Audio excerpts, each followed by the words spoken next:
I'm okay. I just smoked another to the face, yeah. She wanna stay.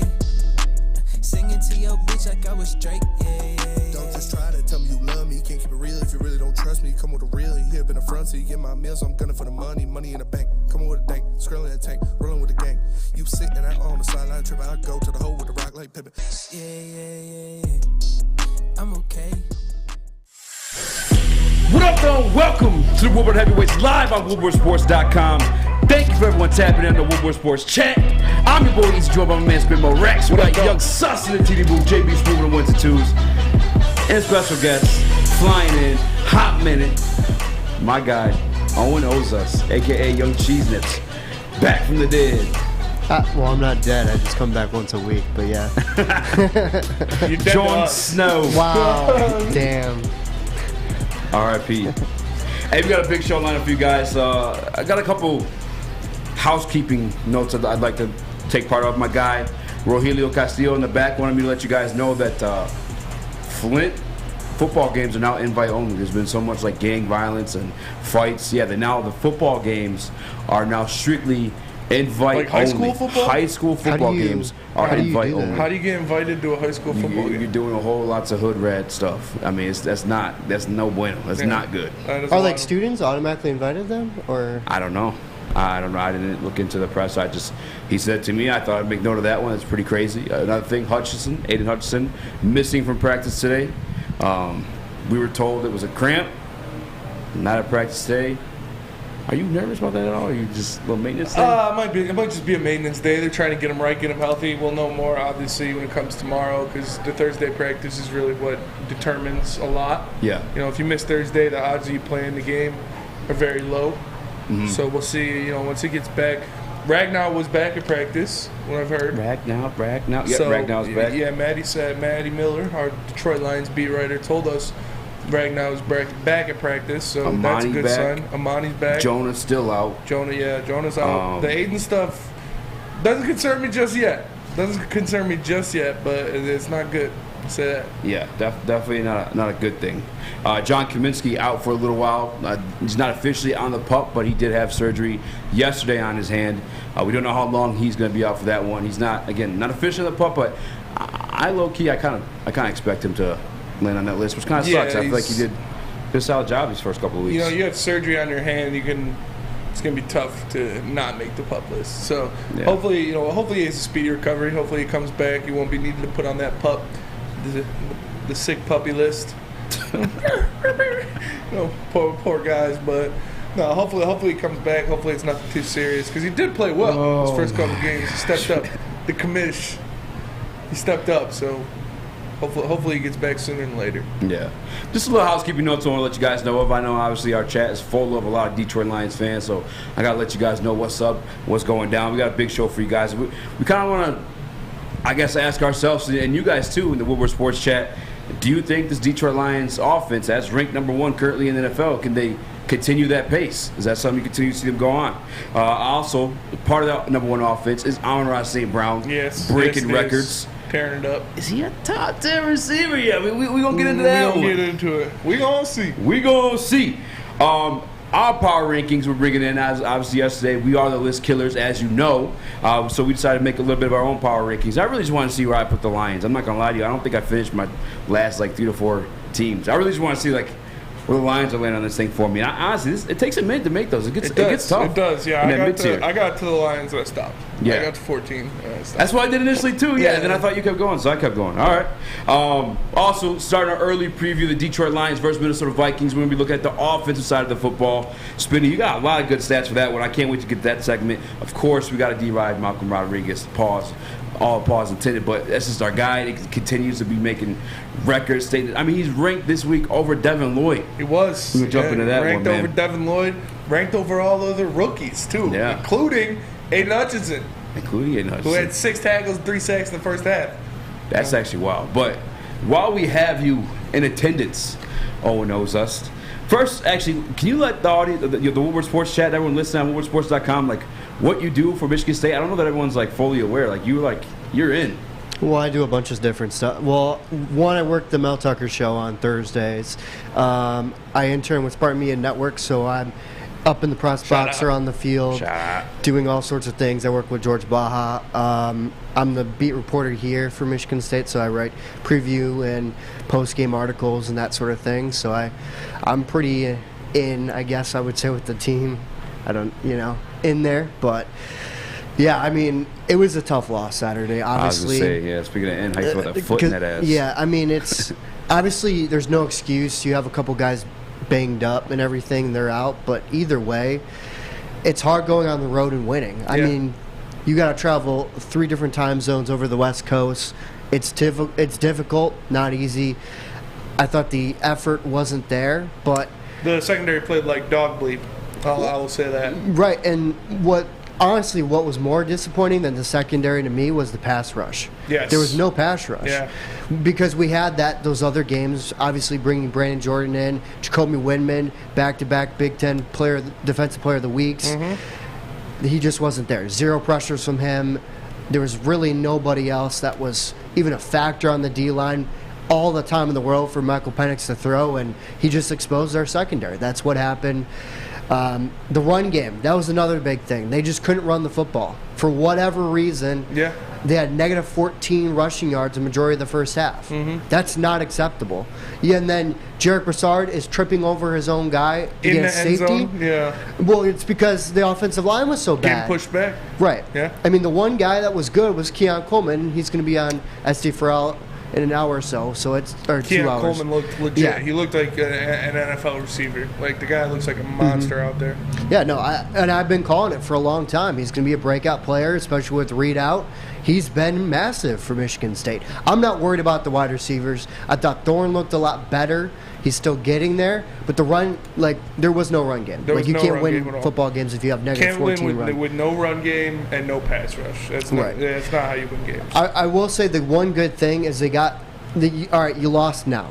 Now you got to bounce back. How is this team going to handle that? You're going to find out Michigan State's identity real quick because this is a huge test against Minnesota. They're 3-0. They look like a really good football team. They look like they're going to win the West currently in the Big Ten. Yeah. That's a big question mark. How will Michigan State answer? Yes. I don't know, but we're going to find out what kind of team and identity the 2022 Michigan State Spartans have after bouncing back from a loss. They did it against Ohio State when they lost to them. Then they went and beat Penn State the next week. Mm-hmm. They also lost to Purdue last year, and then they bounced back and beat Maryland. So how are you going to be able to answer this loss? That's something that we're going to find out. I'm curious, man. I asked you beginning of the season, and it's tough for you because you're in. You know what I'm saying? I know you're going to be a little bit biased because you have actual relationships with these people, but I asked myself last year when Tucker got that big deal, I'm like, it feels kind of early. You know what I'm saying? It feels kind of early. It's what you got to do, man. It's what you had to pay the guy. You literally had to. If you wanted to keep him, which Michigan State wants to, you got to pay him that kind of money. So it was the timing too. You had just beaten Michigan was when that contract was on the table and everything. It was a massive point for this program. You lost Nick Saban out a long, long time ago because you didn't want to give him the money. They were not going to make that same mistake with Mel Tucker. No. So I don't think there's any regret right now. It's one loss. Yeah, no regret. No regret. Even if this season, if you go 8-4 and whatever, it's okay. There's still plenty of room to work with, but I still feel like Mel Tucker's the proper fit. Now, on the other hand, Scotty Hazelton, if he continues this way, he will not be here next year. Facts. As defensive coordinator for Michigan State. There's no excuse whatsoever for his scheme not working, especially being exposed the way the secondary is. Bend but not break, but allow up 400 yards passing. It's not working too well. It's a lot of breaking. This is persistent coming off of last year, too. Yes. Worst secondary in FBS last year. In the FBS. That's everybody. Worse than Bowling Green. They literally ranked worse the worst? than Hawaii. Yes. Oh wow. They had the You're worst also playing secondary, harder teams, but still. That's crazy. They were bad. Worse than Connecticut, who was. But you got to garbage. You got to get pass rush. There's no excuse whatsoever. You need pass rush to help out your secondary. Yeah, we talked about that yesterday. Honestly, a little about Hutchinson. His emergence, is that helping Jeff Okudah get better? And it is. It is. Not taking away anything from Jeff Okudah. He's playing well, but you need that. And it's the same deal in college sports. You need pass rush. Your secondary can't be playing on an island for 4, 5, 6 seconds against these receivers, especially in college football. Because what I hate about college football is how they face guard. How the secondary, they don't look for the ball, they don't turn the ball, they just run face to face with the receiver. And you can't do that for an extended period of time and expect anything worse than getting torched all the time. Mm-hmm. And so they will continue to do that. Minnesota, it's a different kind of game for them. They're not as good of a throwing team, but my God, their run game is phenomenal with Mohamed Ibrahim. He had over 200 yards rushing last week alone. He's a phenomenal back. Michigan State needs to stop him, and they have to get the run game going. Minnesota's rush defense is also fantastic, coming over last year as well. So you got to prove that you can actually answer the bell when it comes to those kinds of question marks. Yeah, Ibrahim, Minnesota looked great last year until he got hurt. And then he got hurt, and their offense kind of fell apart because he was everything for them. I know Barrow went out. Barrow. I know he went out, and he came back. Is there any kind of lingering injury there? Do you know what was going on with that? Just cramps. Oh, okay. He's been dealing with some cramps. Man, but there's a lot of cramps going around in football. Yeah. Eat your bananas, people. Come on.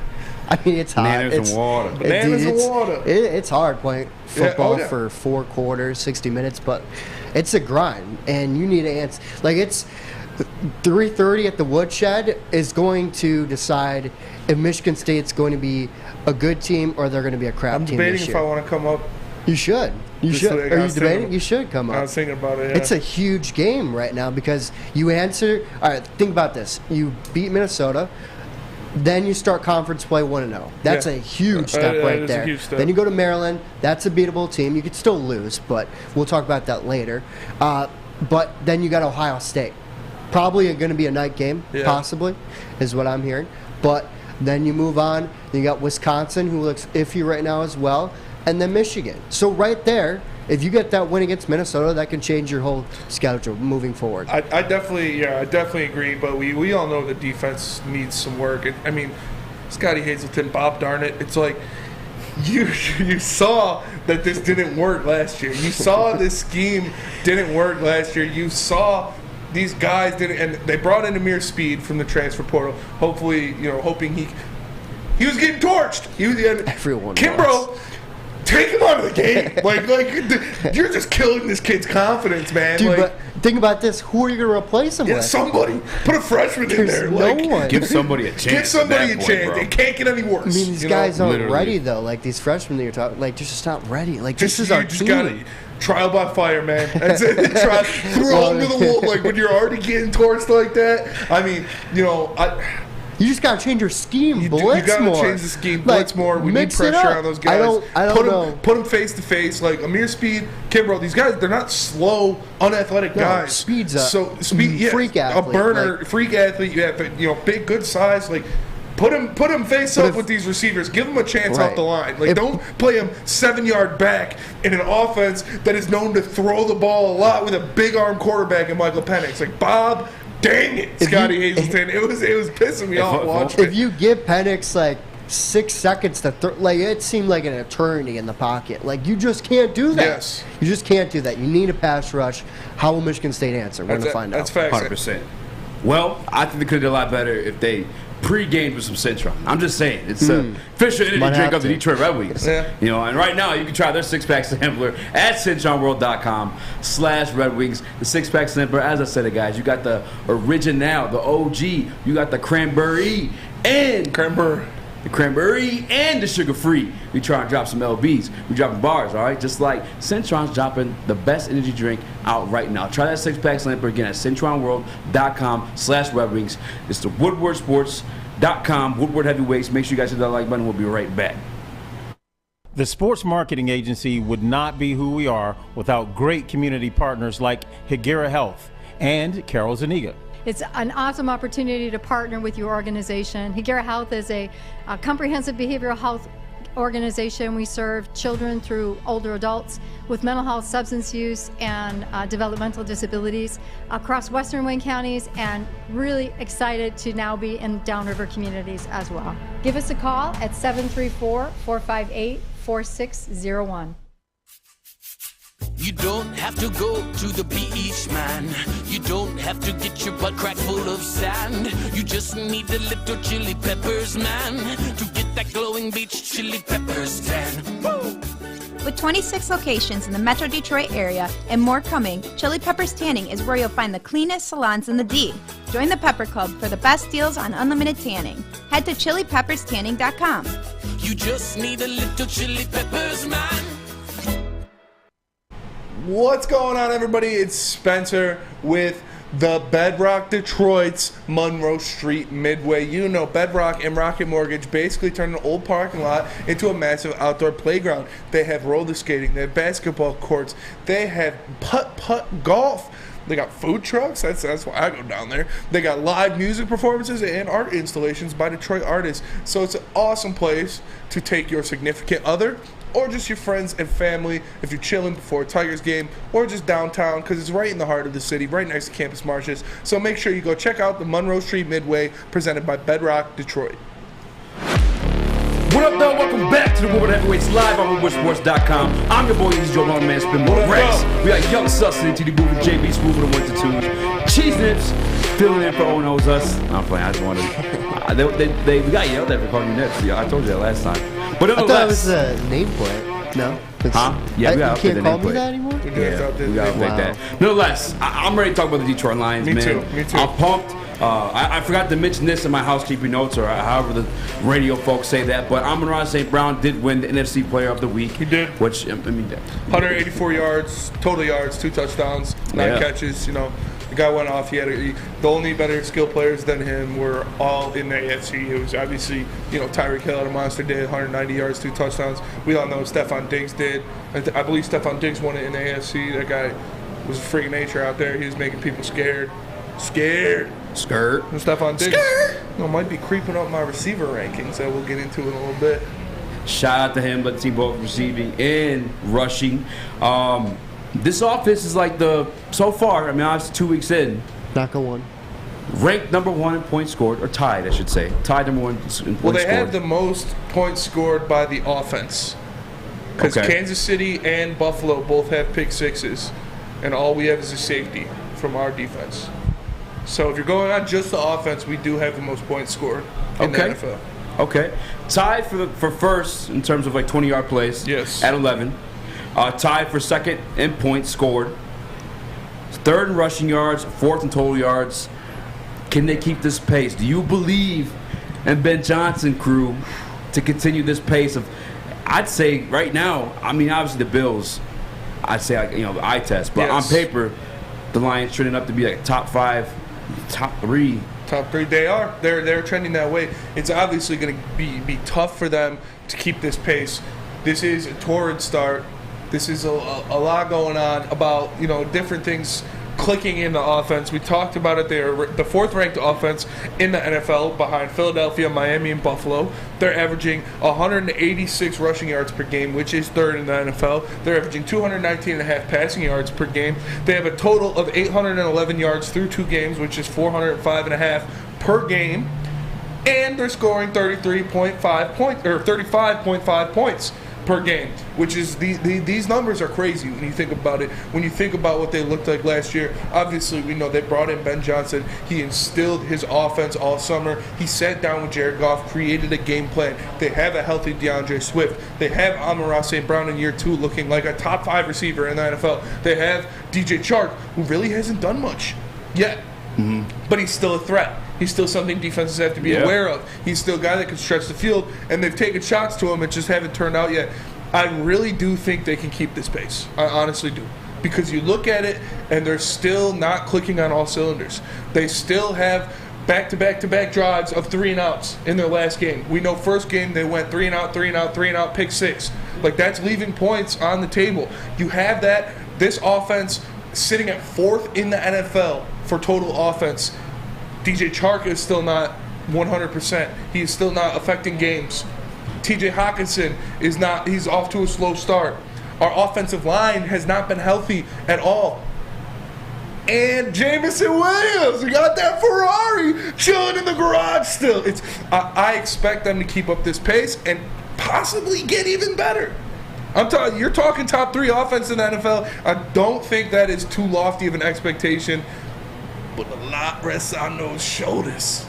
Jared Goff. It's all Jared. If he continues to perform how he has, if he continues to go out there and get the job done, then this offense, I don't see anything stopping them from being a top 3 offense in the NFL. Like I said, still no fully healthy offensive line. DJ Chark not really affecting games that much in the stat sheet. Jameson Williams still hasn't even stepped on the field. That's your number 1 draft pick. Sorry, first round draft pick. That is your Lamborghini, your Ferrari, your Panamera 911. Like, this guy is ready to go, and that will just bring another factor to this team that will help everyone around him, because teams will have to focus on him more. So Amon-Ra will be even more open. DJ Chark will be even more open. TJ Hawkinson will be even more open. The running lanes will be bigger for DeAndre Swift. So if this team stays healthy, Jared Goff continues to produce at the level he is right now, I see no reason why there could not be a top 5 offense in the NFL all year. I agree. I'm with you. My answer is C. Yes, Bob, damn it.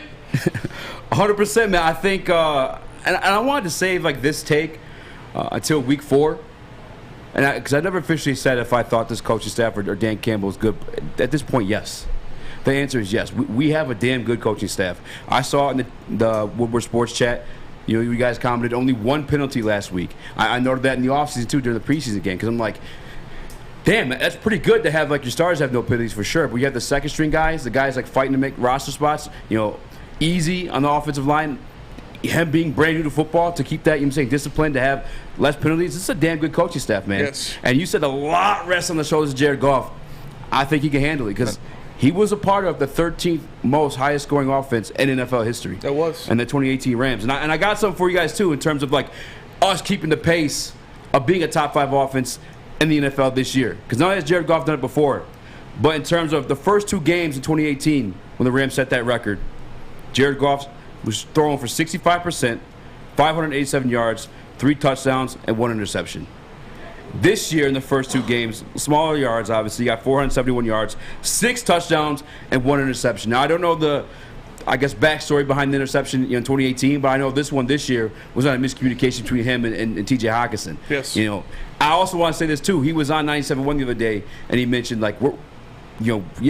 people feel good about the offense. We felt good about the offense in the offseason, but we're actually pissed off. Yes. There are a couple drives in the Washington game where you saw DJ Chark. I've watched back this week, obviously. I saw what you were talking about in terms of he dropped that touchdown. Yeah. It was kind of like a tough one to catch. It was a tough. It would have been a tough catch to make, but it was in his hands. Yeah, he had that situation. Obviously, the deep ball that Goff missed him on. And then he mentioned the one with Swift, too. They had one where Swift was on the end zone, and he missed him just off the top of his fingers.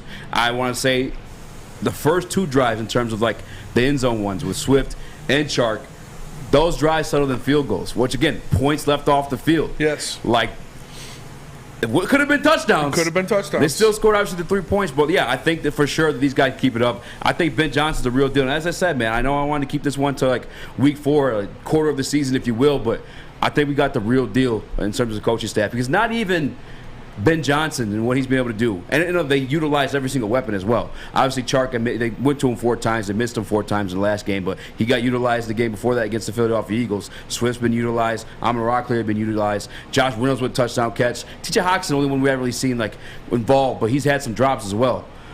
This offensive line coach, Hank Fraley, yes, or Frank, whatever the hell, I get them mixed up because it's like Fraley. 2 first names. Yeah.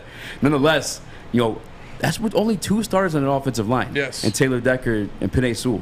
The 3 of those interiors. Dan Skipper, we've been saying it all week, never played guard in the NFL until last week, and his first NFL start. Hadn't played the guard position since 2013. He didn't come into the NFL until 2017. And he never even been on the roster. Like, the coaching staff. Skip. No, 100%, man. I think this offense is in general, man. The coaching staff, I should say, is like, I think we got it, man. I think we truly have something here. And I just hope we have to keep these guys for a while and we see it, come to fruition in terms of like playoff games or, dare I say, a Super Bowl. I'm not gonna go that far. All right, I'm not going that far yet. But we talk about leaving points on the field. We talked about, even though they are, the highest scoring offense in the NFL, we talk about them leaving points on the field. We both said it on Sunday. Yeah. Some of those Josh Reynolds catches If that's Jameson Williams in there, that's a touchdown. That's another reason to believe this offense is the real deal, because we haven't even seen one of the deadliest weapons on the field yet. And it's crazy. This season will go by so fast. Only 2 more weeks. 2 more weeks. 2 more weeks. I'm pretty confident he's going to be here, man. And, like, one more thing, too, because Dan Campbell said in his press conference today, what's a quarterback's best friend? It's a run game. Yes.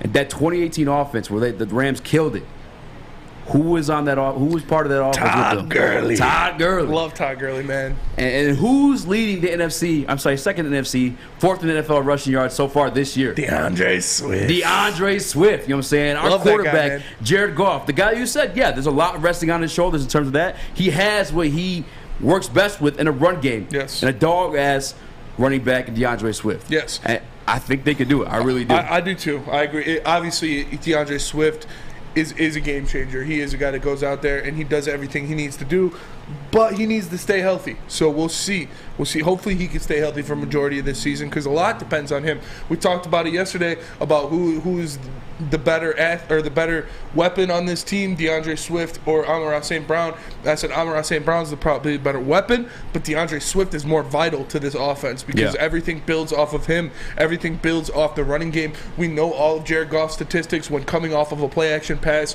with a strong running game. A quarterback is that much better because they can utilize that to get the passing game going. They can utilize that to establish longer drives, to establish more time of possession, and that just helps the offense in every way. It helps the offense when you know you got a guy back there you can hand it off to, and he can break 1 for 50 at any time. Yeah. And if he's not breaking 1 for 50, he's getting 5-6 yards per carry. So I love it, man. It's a lot about health, and once Jameson Williams gets back, I think this offense is going to be extremely dangerous. Obviously, this kind of offense travels too. It goes on the road. The run game travels. We're going to see that in Minnesota. The run game travels. Yeah. Amon-Ra St. Brown travels. Like that stuff is not hit or miss. That stuff is not home cooking. Like, these guys do that. The offensive line travels. So I expect them, like I said, as they only get healthier, they're going to get better. So it's hard for me not to say they're going to be a top 5 offense in the NFL as long as everybody stays healthy. Born in Spain, Van, the Woodward Sports Chat says, so in other words, Lions going to run DeAndre Swift to the ground like the Rams did Todd Gurley. I actually disagree. I mean, I'm obviously hope he gets a lot more carries, but I think last week he only had, like 5 or 6 carries. It was 5 carries. He was dealing 56 with yards and 5 carries. He was dealing with an injury. But, that's what you do with running backs in the NFL. Like, yes. I don't think they are. I think they're splitting up the way they are right now. Obviously Jamal Williams led the team in carries last week to 12.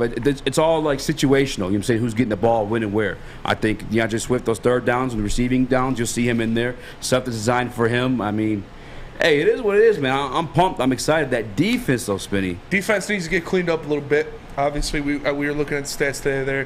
They're bottom 5 in defense, so they need to clean that up a little bit. But if you need defense on or off the field, all you got to do is contact Guardian Alarm, because Guardian Alarm will keep you safe and give you peace of mind whether you're at home or on the road with their 24/7 local monitoring. They make sure the things that are important to you stay safe. All you have to do is call 1-800 out. That's 1-800 Stay out right now and let them know Woodward Sports sent you. We are the Woodward Heavyweights, and we'll be right back. New to the game or a season better? OddsTrader.com has everything you need to make the right bet ahead of kickoff. Begin your handicapping journey with OddsTrader. Improve your edge by finding the best price on every game from sportsbooks in your backyard. Take advantage of the numerous sign-up bonus offers to pad your bankroll. Dive into key game statistics, player performance, and even account for the projected game day weather. Best of all, you can use the OddsTrader bet tracker to keep a log of your action. Welcome to OddsTrader, and best of luck. Hi, I'm John from Better Rate Mortgage, and to me, family is more than blood. That's why I have the biggest family in Metro Detroit. If you're looking to buy a house or refinance and need a loan, come get treated better than family by me and our entire team here at Better Rate Mortgage.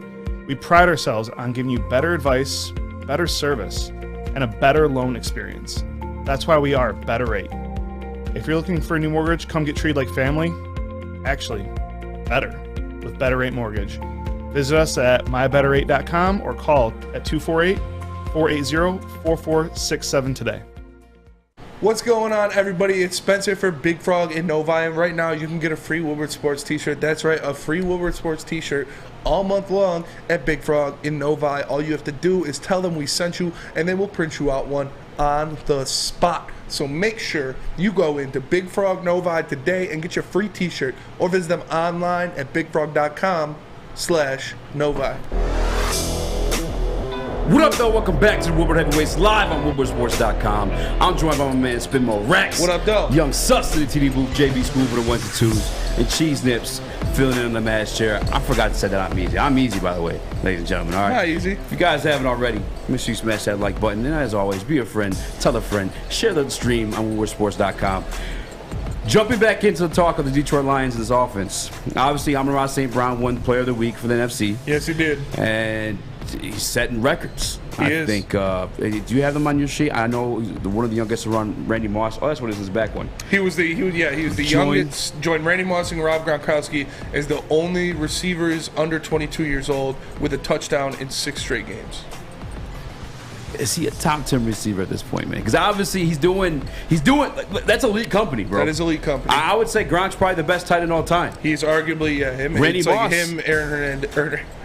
Him, Tony Gonzalez. Oh, whoa. You know, they're up there. They're killing the game. I mean, Aaron Hernandez. Aaron Hernandez was great when he played. You know, but It's true. Randy Moss, bro. is, I think he is the best receiver of all time. So is he a top 10 receiver or what? no, not yet. You a player hating man. I don't think so. I got him in the second tier. But you look at these guys. I got my top 10 right here. Okay. It goes Cooper Kupp, Devontae Adams, Justin Jefferson, Jamar Chase, Stephon Diggs, Tyreek Hill, Deebo Samuel, A.J. Brown, Mike Evans, Keenan Allen. It's pretty fast. That is my top 10. You went fast for me. A little fast. That's okay. You want the bottom? I mean, the top 5. Give me your bottom 5. Top Give me 5. bottom Everybody 5. knows the top 5. Yeah, you shuffle them. Bottom around. 5. Tyreek Hill, pretty Okay. fast. Deebo Samuel. Bottom 5. All right, and listen. Sorry. Bottom 5. Top- Cooper Kupp, Tyreek's Devontae, top Justin 5. Jefferson, Jamar Chase, Stephon Diggs. That's my top 5. Oh, I said bottom 5. Oh, bottom 5. I didn't rank them yeah. all. The bottom 5 of my top 10? Yeah. Yeah. Bottom 5. Tyreek Hill, Deebo Samuel, A.J. Brown, Mike Evans, Keenan Allen.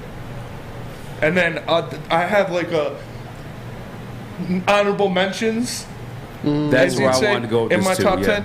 10. DeAndre Hopkins. Well, hold on. Because we'll get there. I want to do that too. Because I want to play almost like a would you rather. Yeah. With those honorable mentions. Because like I'm on Rob, but maybe soon to be an honorable mention. He is. He's in that category for me. I gotta ask for myself though, because to me Tyreek's easily top 5. You had My top 5 is Cooper Kupp. okay, Devontae Adams. okay, Justin Jefferson. okay. Jamar Chase. Okay. And Stephon Diggs.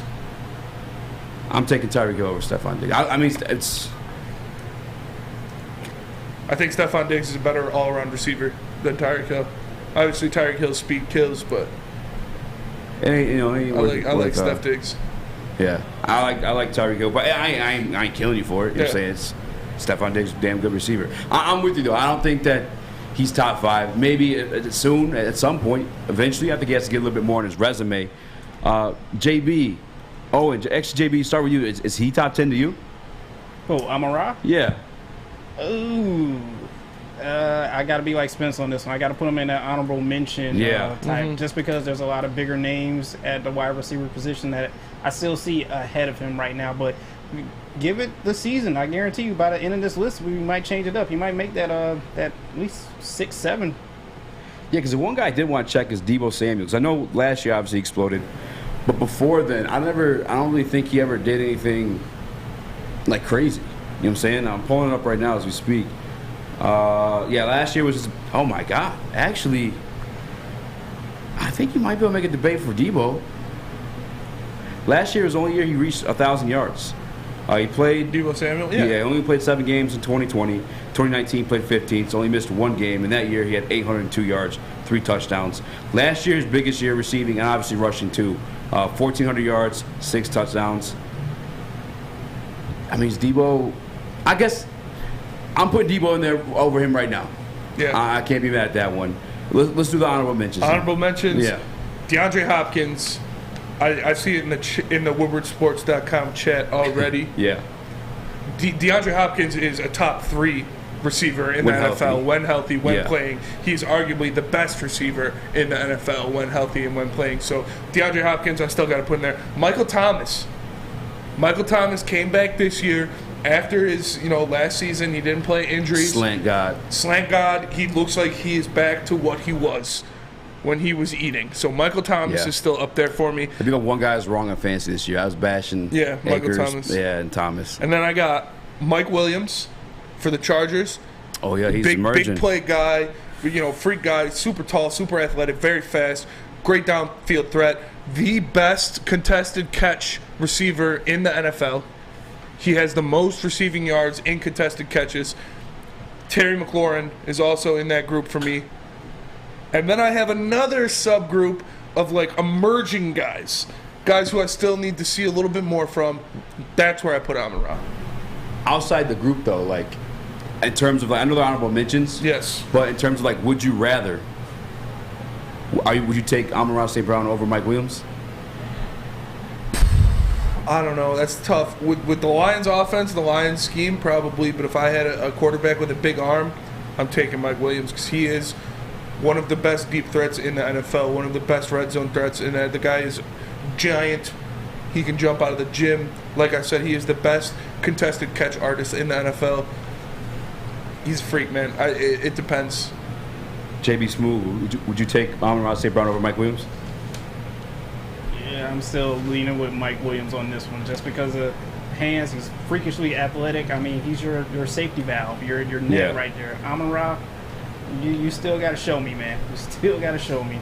It's crazy because, I feel bad for St. Brown because obviously he's doing the numbers and he has a production all day. Yeah. But I feel like Cooper Kupp almost lands in there too. Where if I'm just watching, I'm doing the eyeball test. Yeah. I'm taking Jamar Chase and Justin Jefferson over Cooper Kupp. But Cooper Kupp by the numbers, and he's had 2 different quarterbacks now he's produced with. You'd have to put in there. You have to put him up there. He won the Triple Crown last year. Obviously, the guy's a freak. But my next grouping of receivers is guys that I need to see a little bit more out of, and a couple guys that are great but don't have a great quarterback. And so there I have DK Metcalf. Would you rather Amon-Ra St. Brown or DK Metcalf? Okay, dude, that's tough, man. This is the same group I have Amon-Ra. Yeah. So it's there. You can choose, pick your poison. Obviously, I love what I see about DK Metcalf is freaking nature. I think oh man. I have DK Metcalf, CeeDee Lamb, Jalen Waddle, and then the two without a great quarterback are DJ Moore and Deontay Johnson. Okay. I think I'd take Amon-Ra over Deontay Johnson and definitely DJ Moore. CeeDee Lamb gets tough. No. But by the he also can't stay healthy. When you start factoring the health of these guys too, No, I'd probably take Amon-Ra over a majority, probably all of those guys. DK Metcalf is the only one that's possibly. Like I said, it's tough, man, because by the numbers, Amon-Ra is beating all those names within that category. Literally breaking records and putting himself amongst freaking Randy Moss. You know what I'm saying? But again, the eye test, you're always taking the Justin Jefferson, Jamar Chase. It just looks sexier, But Cooper Kupp is the same thing. He's there by the numbers. He's number 2 or number 3. He's for sure a top 5 wide receiver. Yeah. But with me, Amon-Ra St. Brown I feel like he might eventually fit that role of the Cooper Kupp in terms of you have to rank him because he'll be undeniable at that point in terms of like numbers. But as of now, we just need a bigger sample size. Yes, Nips, agreed. How you feel on this? I think Amon-Ra is a fantastic wide receiver. I'm so glad I got him in fantasy football. We almost traded too, straight up. Or I almost gave a little extra. Nick No, Chubb I for was, Amon-Ra St. Brown. I led you on a little bit. I was like, all right, I want Amon-Ra. But anyway, I think Amon-Ra is a fantastic talent. He's not top 10 yet. I got to see a little bit more consistency. But if he finishes this year strong, I think he's there at 9 or 8-ish area. Yeah. If you keep going at this pace, he's going to be a top 10 wide receiver. I love what I'm seeing from him. At the moment, I still would have DK over him just because of his athletic ability. And when he does have that good quarterback, you've seen what he does. But obviously, now he's in Seattle. And this is like his first year without Russ, though, for real. Yes. You know? Same with Ty Lockett. Ty Lockett, another great receiver. He's probably just off of a great receiver. Yeah. Great deep I ball feel like guy. Locket's gonna fall off now without Russ. I mean, yeah, he's got Geno Smith. He's a deep ball receiver. For sure.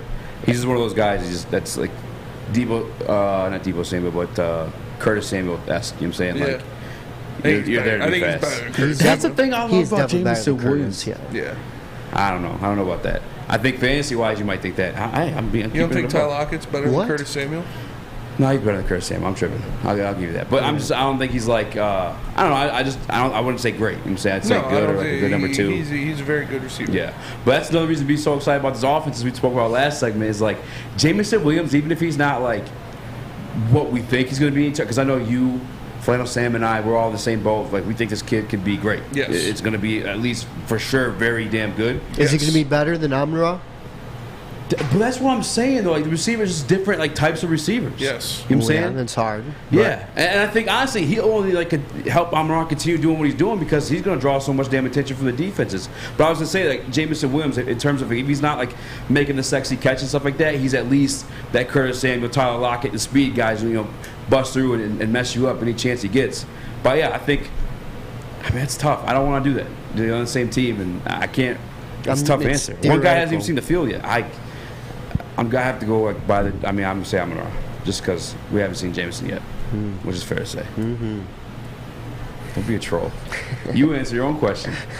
I think Amon-Ra is gonna be better. I have a lot of questions about how J-Mo comes back and immediately affects the Lions. I think they'll kind of ease him in. I don't know if he'll be. He might, where he just comes in and boom, he's there, number 1 wide receiver. Takes over the game and everything. I don't think he'll be that right away. I just got to see where he's at. I haven't seen him health-wise. I mean, I haven't seen him in person since the preseason game. He posted on Instagram a couple days ago him running routes full speed, making cuts. So that's good. I got to see him in action. That's the one thing. Yeah. When you put him in a game, what's it going to be like in the NFL? Sure. JB, real quick before we go to break. I thought you had something to say. I apologize. Oh, no, you're good. All right, shoot. I'm gonna tell you guys about Swiss. All right, it's keeping you guys conscious and safe while you're partying. All right, it's a Swiss Insurance Group. There's nothing better than a game day with a rockin' tailgate. All right, with all the fun comes some responsibility too. You're hosting liquor, there's liability, and it's important coverage when hosting a high school, college, or pro tailgate. Let Mark at Swiss Insurance make sure you are protected so you can enjoy the game day to its fullest extent. Guys, it's the Woodward Heavyweights live on woodwardsports.com. Make sure you hit that like button. We'll be right back. Hi, my diamonds. It's Crystal with an X. You want to get hot and perfect like me? Here's my super easy routine. Drink at least a gallon of water before you wake up. Attach a weight to everything in your house. Hello? Sell your car and just sprint everywhere. Scream when you exhale. Don't follow Crystal with an X. Do your own thing at Planet Fitness with tons of equipment and free fitness training in our clean and spacious clubs. Join now for just $10 a month and cancel anytime. It's a great day to get some Centron in your life. Okay. There it is. Centron, here we go. Gotta grab the cranberry. Oh wait, it's 2 for $4. Gotta double up with the classic as well. Centron World, baby. Centron, available at select Krogers, and if you want to know how, go to @CentronWorld.com. You get dope like me. You know what? Why wait?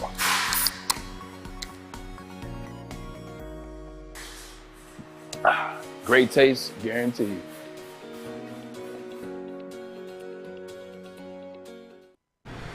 Join the Morning Woodward Show, Big D Energy, and Armani and Edwards featuring Maz this Friday, 8 a.m. to 4 p.m. at Big Boy on Rochester Road and M59. Come try their new loaded fries, burgers, and more. Hang out with the Woodward Sports crew and see the shows in live action. We'll see you at Friday at Big Boy in Rochester.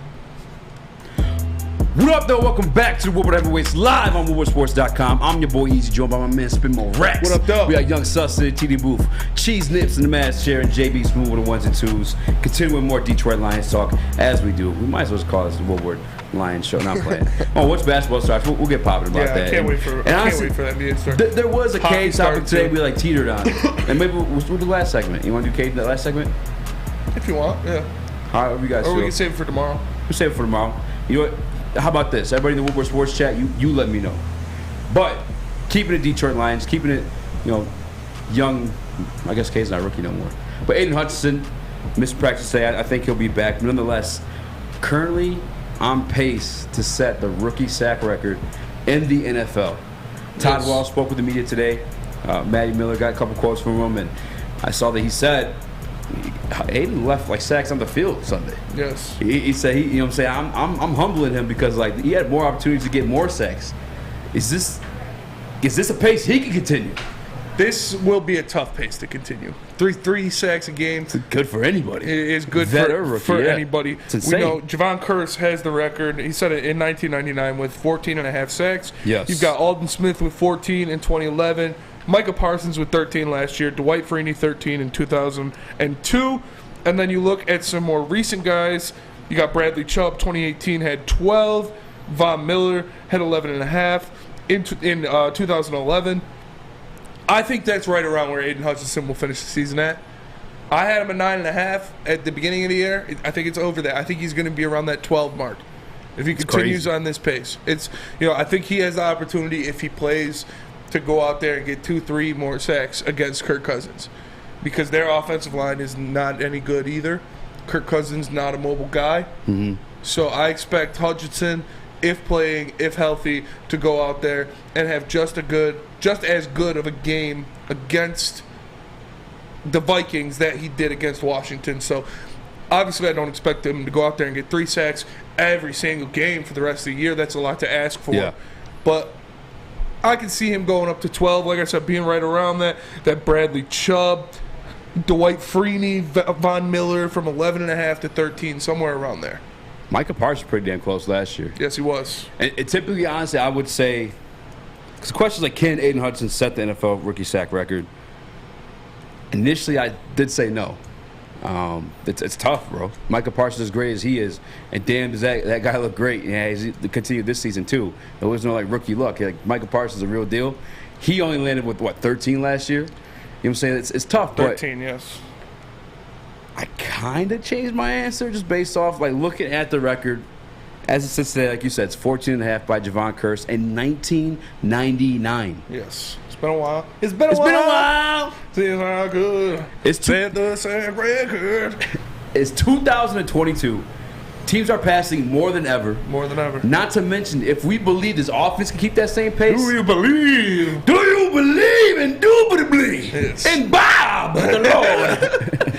And Ben Johnson striking fear into the hearts of opponents. Do you believe in BJs? Shout out, everybody loves BJs. Shout out to Ben Johnson. But nonetheless, if you believe this offense can keep that same pace, meaning we're putting like 30-plus points on the board, then the other team's going to have to keep up. Yes. If they want to keep up and enough time to win the game, they're going to have to be back there throwing that damn football. Mm-hmm. And if he's back there throwing that football, there's more opportunities for this guy, Aidan Hutchinson, to eat. Mm-hmm. So I think, yeah, if I truly believe this offense, like I honestly said, if Aidan Hutchinson's healthy the rest of this year, that 14.5, I think I see it, bro. You got to consider, too, like Levi coming back hopefully in 2 weeks. We don't know that back injury a little bit sketchy, but I for sure expect Josh Pascal to at least come back, I'm saying, over the next 2 weeks. Romeo Okwara coming back in the next 2 weeks. We did lose John Cominsky, which sucks, and you heard Dan Campbell say himself, he was like, actually maybe it was Todd Walsh, he was directly responsible for some of the sacks that Aidan Hutchinson had, because if we're being real about it, that third one was more like a cleanup sack. I'm saying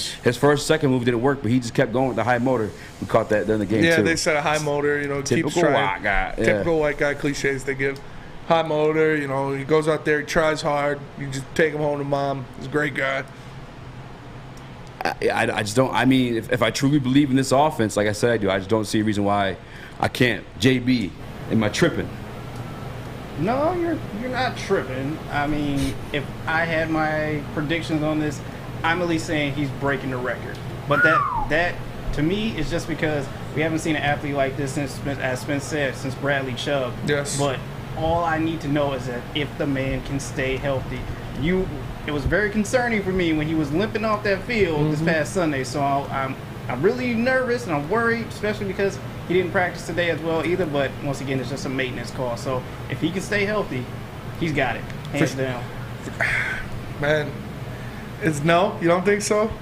If he averages like one. No, I think he'll miss some games. It's like it's really hard to play All 17. Yeah, and he's already hurt. It's a hard pace to keep. I mean, if he misses 2 games and has a sack in every game for the rest of the year, other than 2 games that he misses, he'd still get it. I just don't think he'll be shut out at some point. Like, I just don't think it's gonna happen. It's way too early to tell.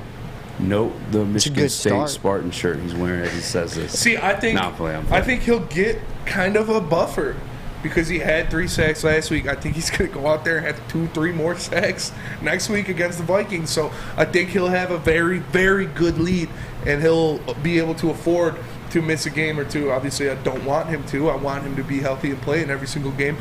But I think these 2 and Seattle next week, like Geno Smith is not, the most athletic guy. He's not the most mobile quarterback. He can move a little bit, but he's also known for taking big sacks, known for making mistakes. Seattle doesn't taking big sacks to the face.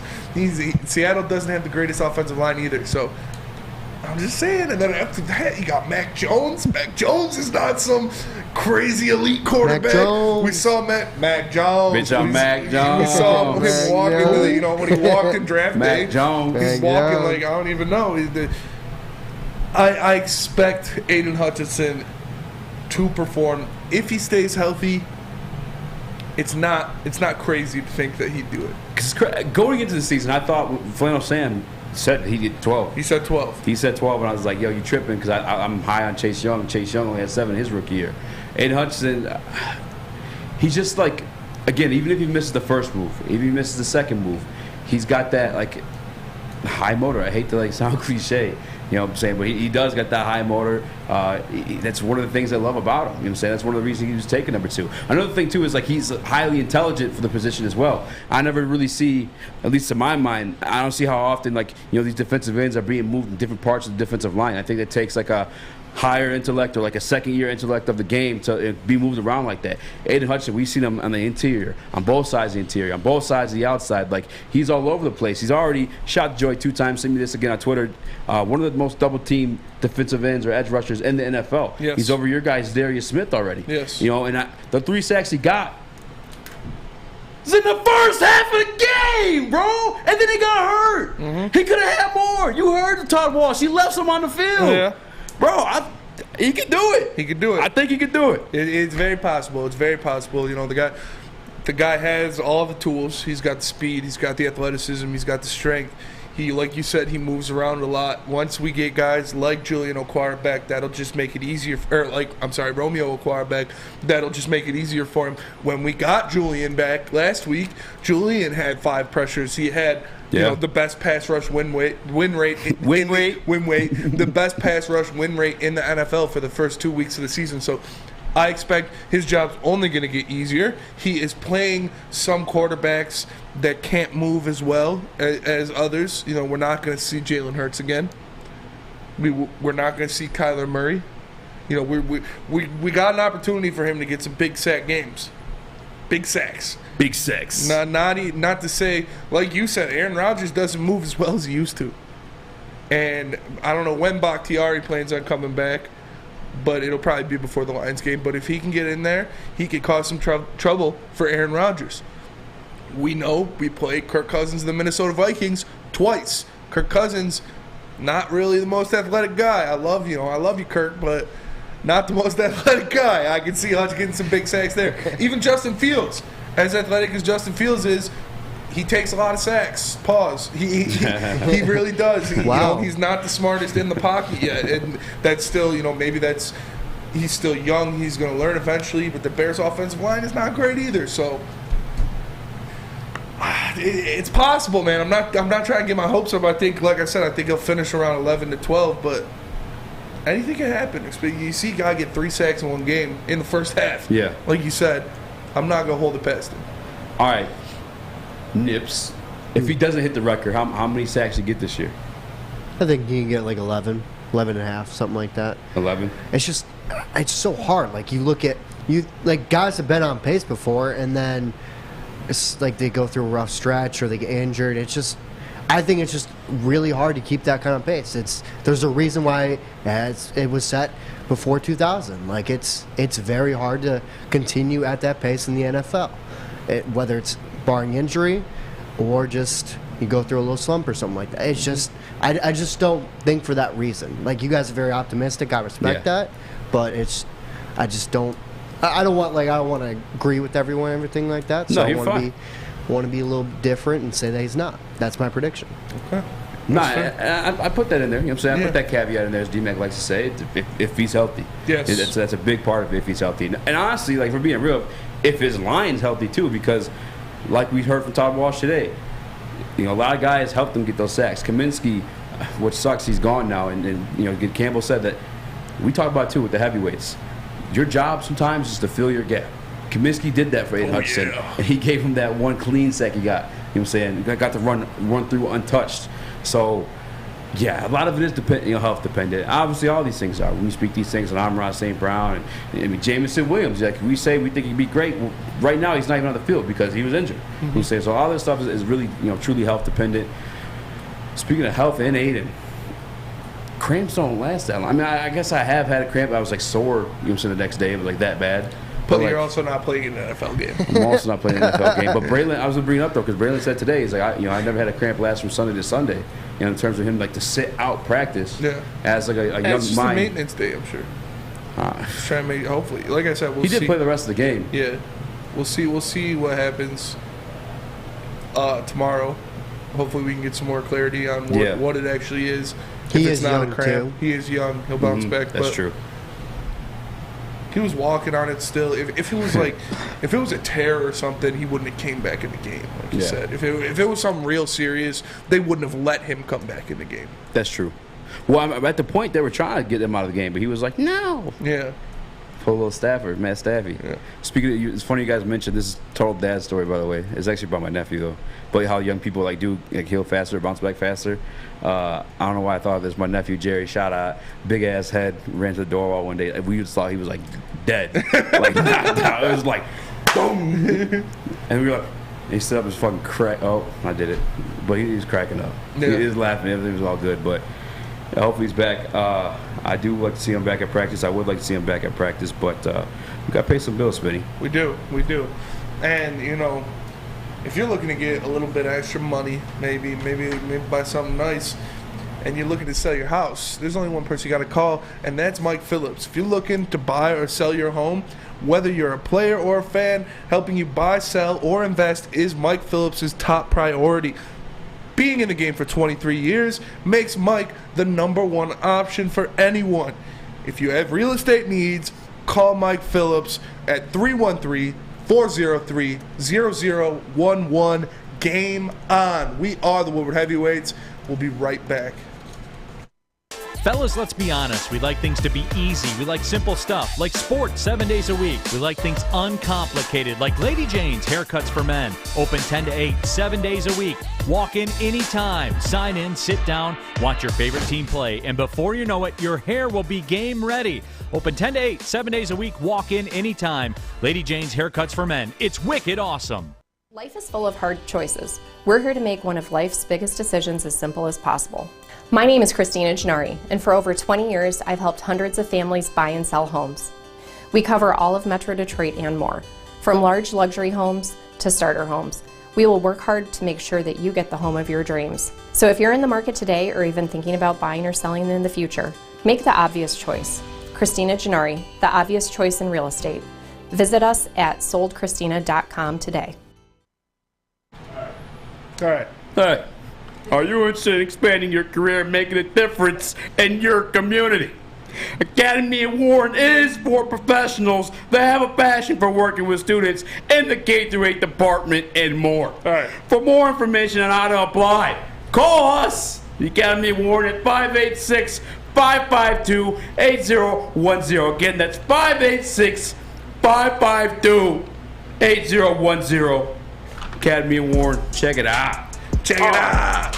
What up, though? Welcome back to the Woodward Heavyweights live on WoodwardSports.com. I'm your boy Eazy, joined by my man Spinmo Rex. Right. We got Young Sus in the TD booth and JB Smooth with the ones and twos. All right. That guy's he's a big dude. Mr. Kearney, yeah. Mr. Kearney's a big dude. If he hears us doing that, we might get stomped out and pulled out the party. I'm just saying. I ain't trying to mess with Mr. Kearney. You guys started. All right. Peter. All right, Peter, it's me, Joe Swanson, your paraplegic neighbor who's also a cop. Smash that like button if you guys haven't already. Detroit Lions, Minnesota Vikings. Vikings are favored by 6.5. I actually saw it on FanDuel at least, dropped by 5.5. I mean, some people think the Lions might win up in Vegas, some of the pros, but break it down like we did last week. We did the offense Wednesday, Thursday we did the defense. I want to start offense because we jacked about talking about the Lions offense, but you had some interesting facts you were spitting to me in the back while we were prepping for the show. I do. Obviously, it's only 2 games in the season, so you got to take these ratings with a grain of salt. Mm-hmm. But the Vikings have the 20th ranked offense in the NFL. Obviously, we just talked about the Lions are 4th. The Vikings are averaging 329 yards per game, only 94 yards rushing. Or passing, I'm sorry. 94 yards passing. 235 yards rushing, 15 points per game. Obviously, they only scored 7 last week against the Bills, but Eagles. Yeah, the Bills blew out the Titans. Oh, man, they beat the hell out of them boys. But yeah, it's tough, man. It's tough to look at that. Only 15 points per game. Like I said already, they're averaging only 94 passing yards per game. That's crazy. That is pretty wild. That is pretty wild when you look. No, it is 94 rushing yards. I'm sorry. I wrote it down wrong on my sheet. 235 passing yards. Okay, that makes way more 94 rushing yards per game, which still with Dalvin Cook, with Alexander Mattinson, Irv Smith, they have a good rushing attack, and to only average 94 yards per game. That is pretty wild. They have 188 rushing yards on the season, 471 passing yards on the season. Only 30 points scored. We have over double the amount of. We scored more points than they did in both of their games last week. Yeah. So it's tough. But I think, obviously, like I said, it's only week 2. So you got to take them with a grain of salt. But, man, that offense is not humming like we thought it would be. It's not. And their head coach, Kevin O'Connell, comes from the Sean McVay coaching tree. He's supposed to be one of the real deal Holyfields, and the outing against the Philadelphia Eagles wasn't pretty. Now I will give them this little bit of a crutch, is that it was a home game for the Eagles during prime time, which we know Philly turns up, especially prime time. Everyone's got a couple boos in them. Like, they have the liquid courage to tell their date, you better cheer on their down. You know what I'm saying? So they were going up against that, and Philly. They have a good defense. Philly's got a good defense. I don't think maybe terms like pass rush per se. I think they got like 2 sacks on Kirk the other day. But this overall defense, I think they're pretty solid at like every unit. Maybe linebacker would be the one question, but again, I think that's just a dying phase. I don't know. In football. They got Eric Kendricks. They have Jordan Hicks. They've got pretty good linebackers. Offense, man. Who has the better offense between the Detroit Lions and the Minnesota Vikings? Like, I feel crazy saying this, Vinny. This may be a homer take. I usually split it down the middle. I know people like to call me a homer, but I'm up here bashing Jared Goff. I'm up here questioning, Brad Holmes and second-round picks. I'm not as much of a homer as you guys like to think. I'm just, again, logically piecing things together, and so far they come true. Offense, statistically, today, Junior, statistically, it's the Lions, bro. I mean, all right, we break it down by position, though. Maybe the Vikings take it just off the receiving group, and tight end, I might take Irv Smith over Hawk. Am I tripping? No, you're not tripping. It's a toss-up, especially with how Hawk has performed so far. I definitely, like you said, you're taking the Vikings wide receiving core over the Lions. They have a great receiving core.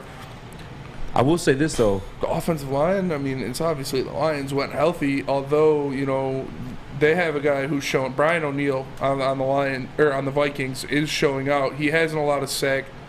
He didn't allow a sack for the majority of last season. He had the second fewest pressures in the NFL, and he is doing it again this year. He is showing out. I saw him PFF ranked as one of the top offensive linemen from last week. So yeah, but PFF had us as a bad pass rush and below like rushing. I'm saying like PFF be tripping. But he's still a good player based off of his stats from last year. Brian O'Neill is a great player. He's a great tackle. They got Ed Ingram, who's a rookie, to play guard. So their offensive line isn't garbage, but it's not as good as ours, for sure. So I expect us to win that battle. Again, you said tight ends, kind of a toss-up between Irv Smith and T.J. Hutchinson. If T.J. Hutchinson is who he used to be, I'd take him, but he hasn't been performing well. And the running back room, you might have to go Lions as well. Dalvin Cook hasn't done much this year. Oh, it's crazy, man. Dalvin Cook hasn't won. Looking at it on paper, you'd say the Vikings because Dalvin Cook. Sus shaking his head because he got Dalvin Cook and fantasy. Dalvin Cook is a great running back. Alexander Mattison is a great compliment to him. But man, with the way DeAndre Swift is performing, it's hard to not say the Lions. I want to look right now too at how many rushing yards that we lit up last week against the Commanders. I know they're put in a situation where they passed a lot because we completely shut them out in the first half of the game. But I know the rushing yards come week 1 against the Philadelphia Eagles. A lot of it came from Jalen Hurts. Yes. And a lot of, honestly, the rushing yards they got after that was just the threat of Jalen Hurts. They run that RPO, and we just didn't know who had the ball at that point. And I think that's, obviously part of why the Eagles have been, so successful. It's crazy for them to run that successful, too, at the NFL level because that's such a college scheme, per se. But honestly, I don't believe there's any, college schemes at this point. If you execute, you execute. Because obviously the Eagles doing it to the fullest. But I think we got a better run defense than people think. I'm saying I'm not that, scared of their run game. Obviously they got Madison too. Cook if you get him in space. But Lee McNeil and Buggs got a game ball last week for their run defense. You know what I'm saying? And there's them heavyweights just filling holes, baby. Malcolm Rodriguez was the #1 ranked linebacker when stopping the run last week in the entire NFL. Not rookie, not NFC, in the NFL. So, yeah, the rush defense looks all right, so maybe we can shut down that area of the Vikings game. But it's that offense, they're going to be pissed off. Let alone for sure. They remember Justin what Jefferson we did to them in the game. What we did to them last year, they remember that. Yeah, it's true. They remember obviously what happened to them last week against the Eagles. I expect that. I expect Justin Jefferson to come out there and have a huge game. I think it's a huge game, huge game, bro. So we'll see what's going on, but it's tough when a team that can be dangerous on offense got shellacked like that last week. They got something to prove. And then you're going to their house. Yeah. Could be very tough. Yeah, we're going to see Evan Brown. Hopefully Ragnar obviously running around practice today, so hopefully he's back because it's obviously on the road. You're silent count situations. Michigan State didn't handle that too well. I just don't want the same thing to happen to us. But if we're breaking it down, Owen walked in, so I talked to myself. He's just throwing shots. Breaking it down position by position because they got into this a little bit on Armani Edwards with Maz. Quarterback. Who has a better quarterback in this matchup? I know they're both on my questionable list. Yeah, dude, it's a toss-up. Goff and Cousins. It's a toss-up. I think Goff is more consistent. You know basically what you're going to get out of Jared Goff every week. Kirk Cousins has higher upside. Kirk Cousins does have a bigger arm. He's when he's hot, he's hot. When he's hot, he can go for 400 yards, 4 touchdowns. But when he's not, he looks like he did last week, and he's throwing some of the worst balls I've ever seen in my life, worst decisions I've ever seen in my life. Literally throwing it to Darius Slay like he's on his team. So it's tough. I would probably go with Goff just because of the consistency factor. Yeah. Because you don't know what you're getting out of Kirk Cousins every week. But Jared Goff, same scenario a little bit. Same scenario, but he is more consistent. You kind of know what you'll get out of Jared Goff if he's given time, if he's given a run game. You'll know his strengths and his weaknesses. While Kirk Cousins is just like, I'm gonna be good, I'm gonna be bad, and it's a blind dart throw with Kirk Cousins. Some days he can go out there and look like the best quarterback in football, and some days he can go out there and look like Sam Darnold. And I'm looking, too, at numbers Kirk Cousins to kind of help myself come up with my answer for this one. And the past 2 years, Kirk Cousins quietly had 2 good seasons. Over 4,000 yards both years, 35 touchdowns, I should say, 2020, and then 33 last year. But also, it's a 7-9 record in 2020 and an 8-8 record in 2021. I think it's probably more based off him and that's what I'm saying. A slot fest and got those garbage yards and touchdowns. One game he'll go for 400 yards and 4 touchdowns, and the next game he'll go for 200 yards, 1 touchdown, and 2 picks. So I think I'm going to go with Goff. I think even by the numbers too, we spoke about it earlier when we talked about can the offense keep this pace. Jared Goff has been part of the 13th most productive offense in NFL history. I wouldn't be mad. I wouldn't be mad at either choice. Like I said, they're pretty close. when it comes to it. So I'm not mad if you're taking one over the other. And you know what, too? I'll say this. I don't know what the situation is with Kevin O'Connell and how they drummed up their offense, but I will say Jared Goff tailored this offense hand in hand with our guy, Ben Johnson. I actually heard today, too, he has a lot more autonomy at the line than previously before. He feels like he's deserving of that in his career. And he also, again, tailored this offense with Ben Johnson. I think Dan Campbell was almost say to the tune of, like, he picks to play at the line, which I thought was kind of cool. You know what I'm saying? It's something you haven't heard Goff doing before, but obviously that means he knows what the hell's going on. I think it kind of explains a little bit, too, the mishaps in week 1 of T.J. Hockenson specifically. But I'll go Goff for that one. Running back, you're going Swift? Yeah, right now, yes. I think Dalvin Cook is, in totality, he's been better. But he hasn't looked good so far this year. DeAndre Swift has set a blazing pace so far. And, yeah, I'm going to go with ride the hot hand right now. I'll go DeAndre Swift for sure. I'm not mad at it. All right, JB. I think their running back room is better. I think sure. Alexander Madison is better than Jamal Williams or Craig Reynolds. All right, yeah. If we're just talking about the running back position, then yeah, Vikings. Yeah, running back position, Vikings, yes. But starter, I'll go Swift. Man, we got more to go, man. But before we do that, Spinny, let's get in shape a little bit. You know what I'm saying? Let's get ourselves together and come back to this one. Yeah, that's the only place you can do it is Planet Fitness, because as you know, we broadcast this show live from the Planet Fitness studios in Birmingham. Look at that. Check it out. Planet Fitness.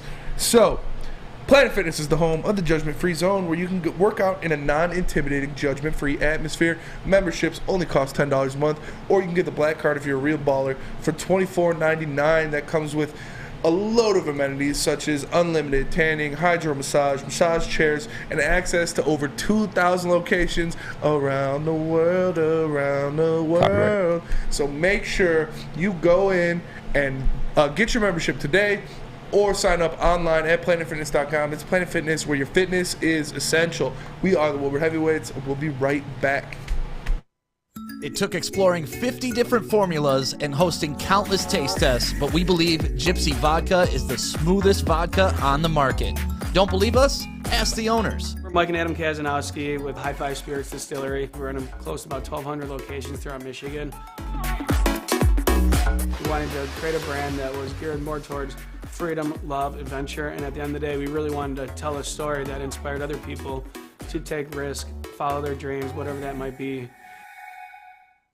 Hey, it's Scott from the Bet Show. Hey, week 3 of NFL is upon us. How's your fantasy team doing? You got any injuries? Are you 0-2? If so, hey, make sure you join us at 4:30 at the Woodward Bets YouTube page. We'll help get your team back on track. Also, you guys get to go over to that app store and download oddstrader.com. It's got live scoring, play-by-play updates, and it's the best place to check all the odds of sports books right in the palm of your hand. But hey, let's get to some fun coupons. We need to get some winners today. Let's roll. Here we go. We got Tampa Bay Rays today facing the Houston Astros. Astros pretty much already clinched. Hey, they already got it.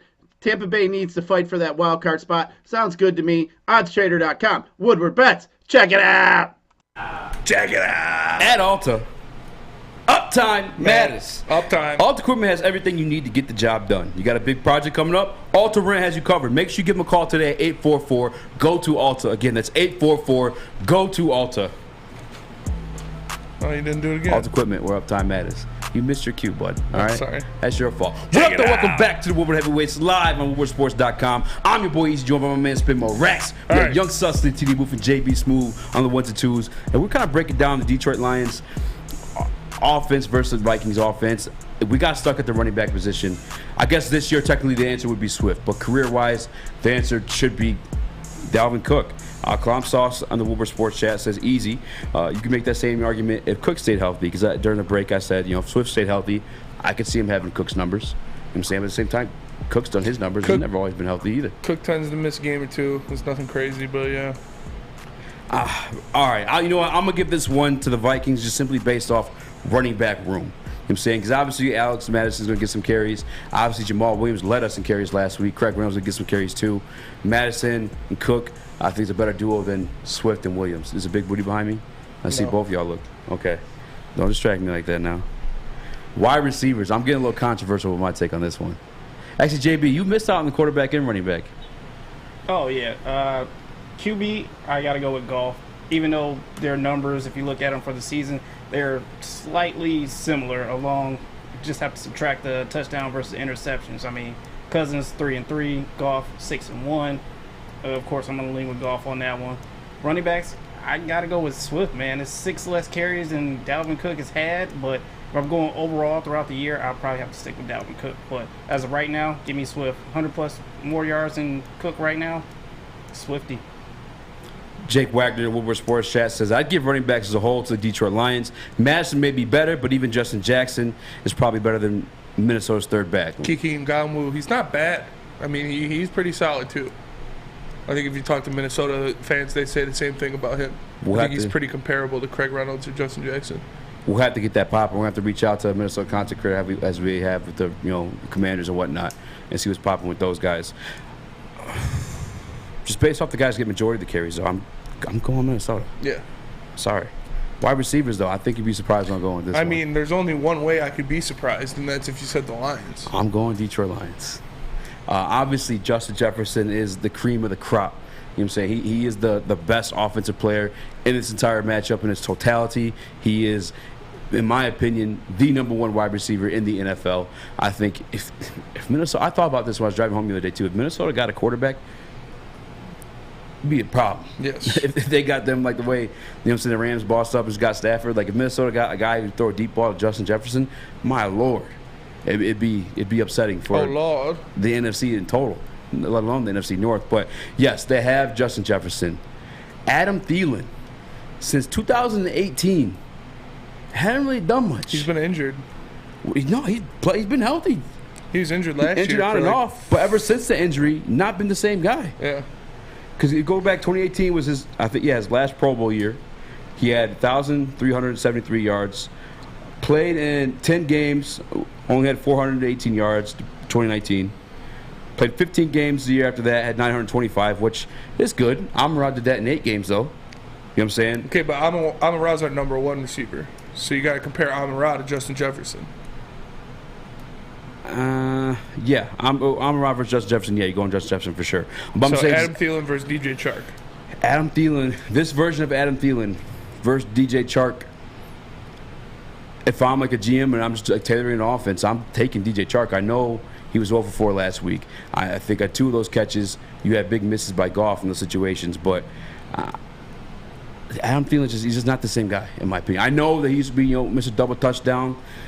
But he hasn't been that since, again, 2018. Yeah, I don't know. I don't know if I'd put him over Chark, though. Even, he's done more than DJ Chark has, even without being his same self. So, I don't know if I'm gonna take the Vikings receiver room. I think I like KJ Osborne. Obviously, he's still young. He hasn't done much. Jalen Reagor, he's bad, but he's a good 4th receiver to have on that team. And I don't know if you're leaving tight ends out of it or doing tight ends separate, yeah. But I'm going to take the Vikings receiver room for sure. Yeah, I mean, again, Adam Thielen hasn't done nothing since 2018. You could even this year so far. I think he's 50% on his catch rate, and he has the benefit of having Justin Jefferson on the same field as him, to where he's seeing less coverage than he would normally, or as he used to. I think it's part of the reason he. Well, I'm not going to discredit what he did beforehand, but no, Adam Thielen has done nothing since 2018. He had the 925 yards in 2020, and that's about it. This year he has 7 catches for 88 yards. Obviously, DJ Chark has just the 4 catches and 58 yards and that 1 touchdown. But again, I'm going DJ personally. I think he's more versatile at this point in their careers. Old school Adam, if this was Adam of 2018, I'm giving you the Vikings receiver room. But in this scenario, I'm got to go with ours. And then you said Jalen Reagor's their 3rd best receiver? Yeah. Josh Reynolds. KJ Osborne. Okay, KJ Osborne. Well, I guess it gets a little deep there. But I still like Josh Reynolds, too. I think Josh Reynolds has been, fairly productive for his role. On our team especially, but I know it just works like that sometimes. Whoever's open is open, but yeah, I'm not mad. Honestly, I'm not mad if he wins his Vikings, but I'm just not off the strength of Adam Thielen for me. Yeah, I don't know. I'm not sure how you could put DJ Chark over Adam Thielen. DJ Chark hasn't done anything since he's been injury prone. Yeah. He obviously had that one great year where he made the Pro Bowl. He had another decent year after that, but Adam Thielen's done it before, and even like you said, not done much. I mean, still 920 yards, 925 yards, 14 touchdowns in 2020. Last year he had 726 yards and 10 touchdowns. Those are pretty damn good years. And I'll take that over, DJ Chark in 2020, 706 yards, 5 touchdowns. Then obviously he only played 4 games in 2021. But yeah, I'll take Thielen's production and stability over that. So I'm going to go Vikings for sure. Okay. Again, I'm not mad at it. Just don't tell me Adam's Adam of old. I did not know he had 10. I didn't look at the 10 touchdown thing. That's pretty damn good. Yeah. Tight end. I gotta go Irv Smith Jr.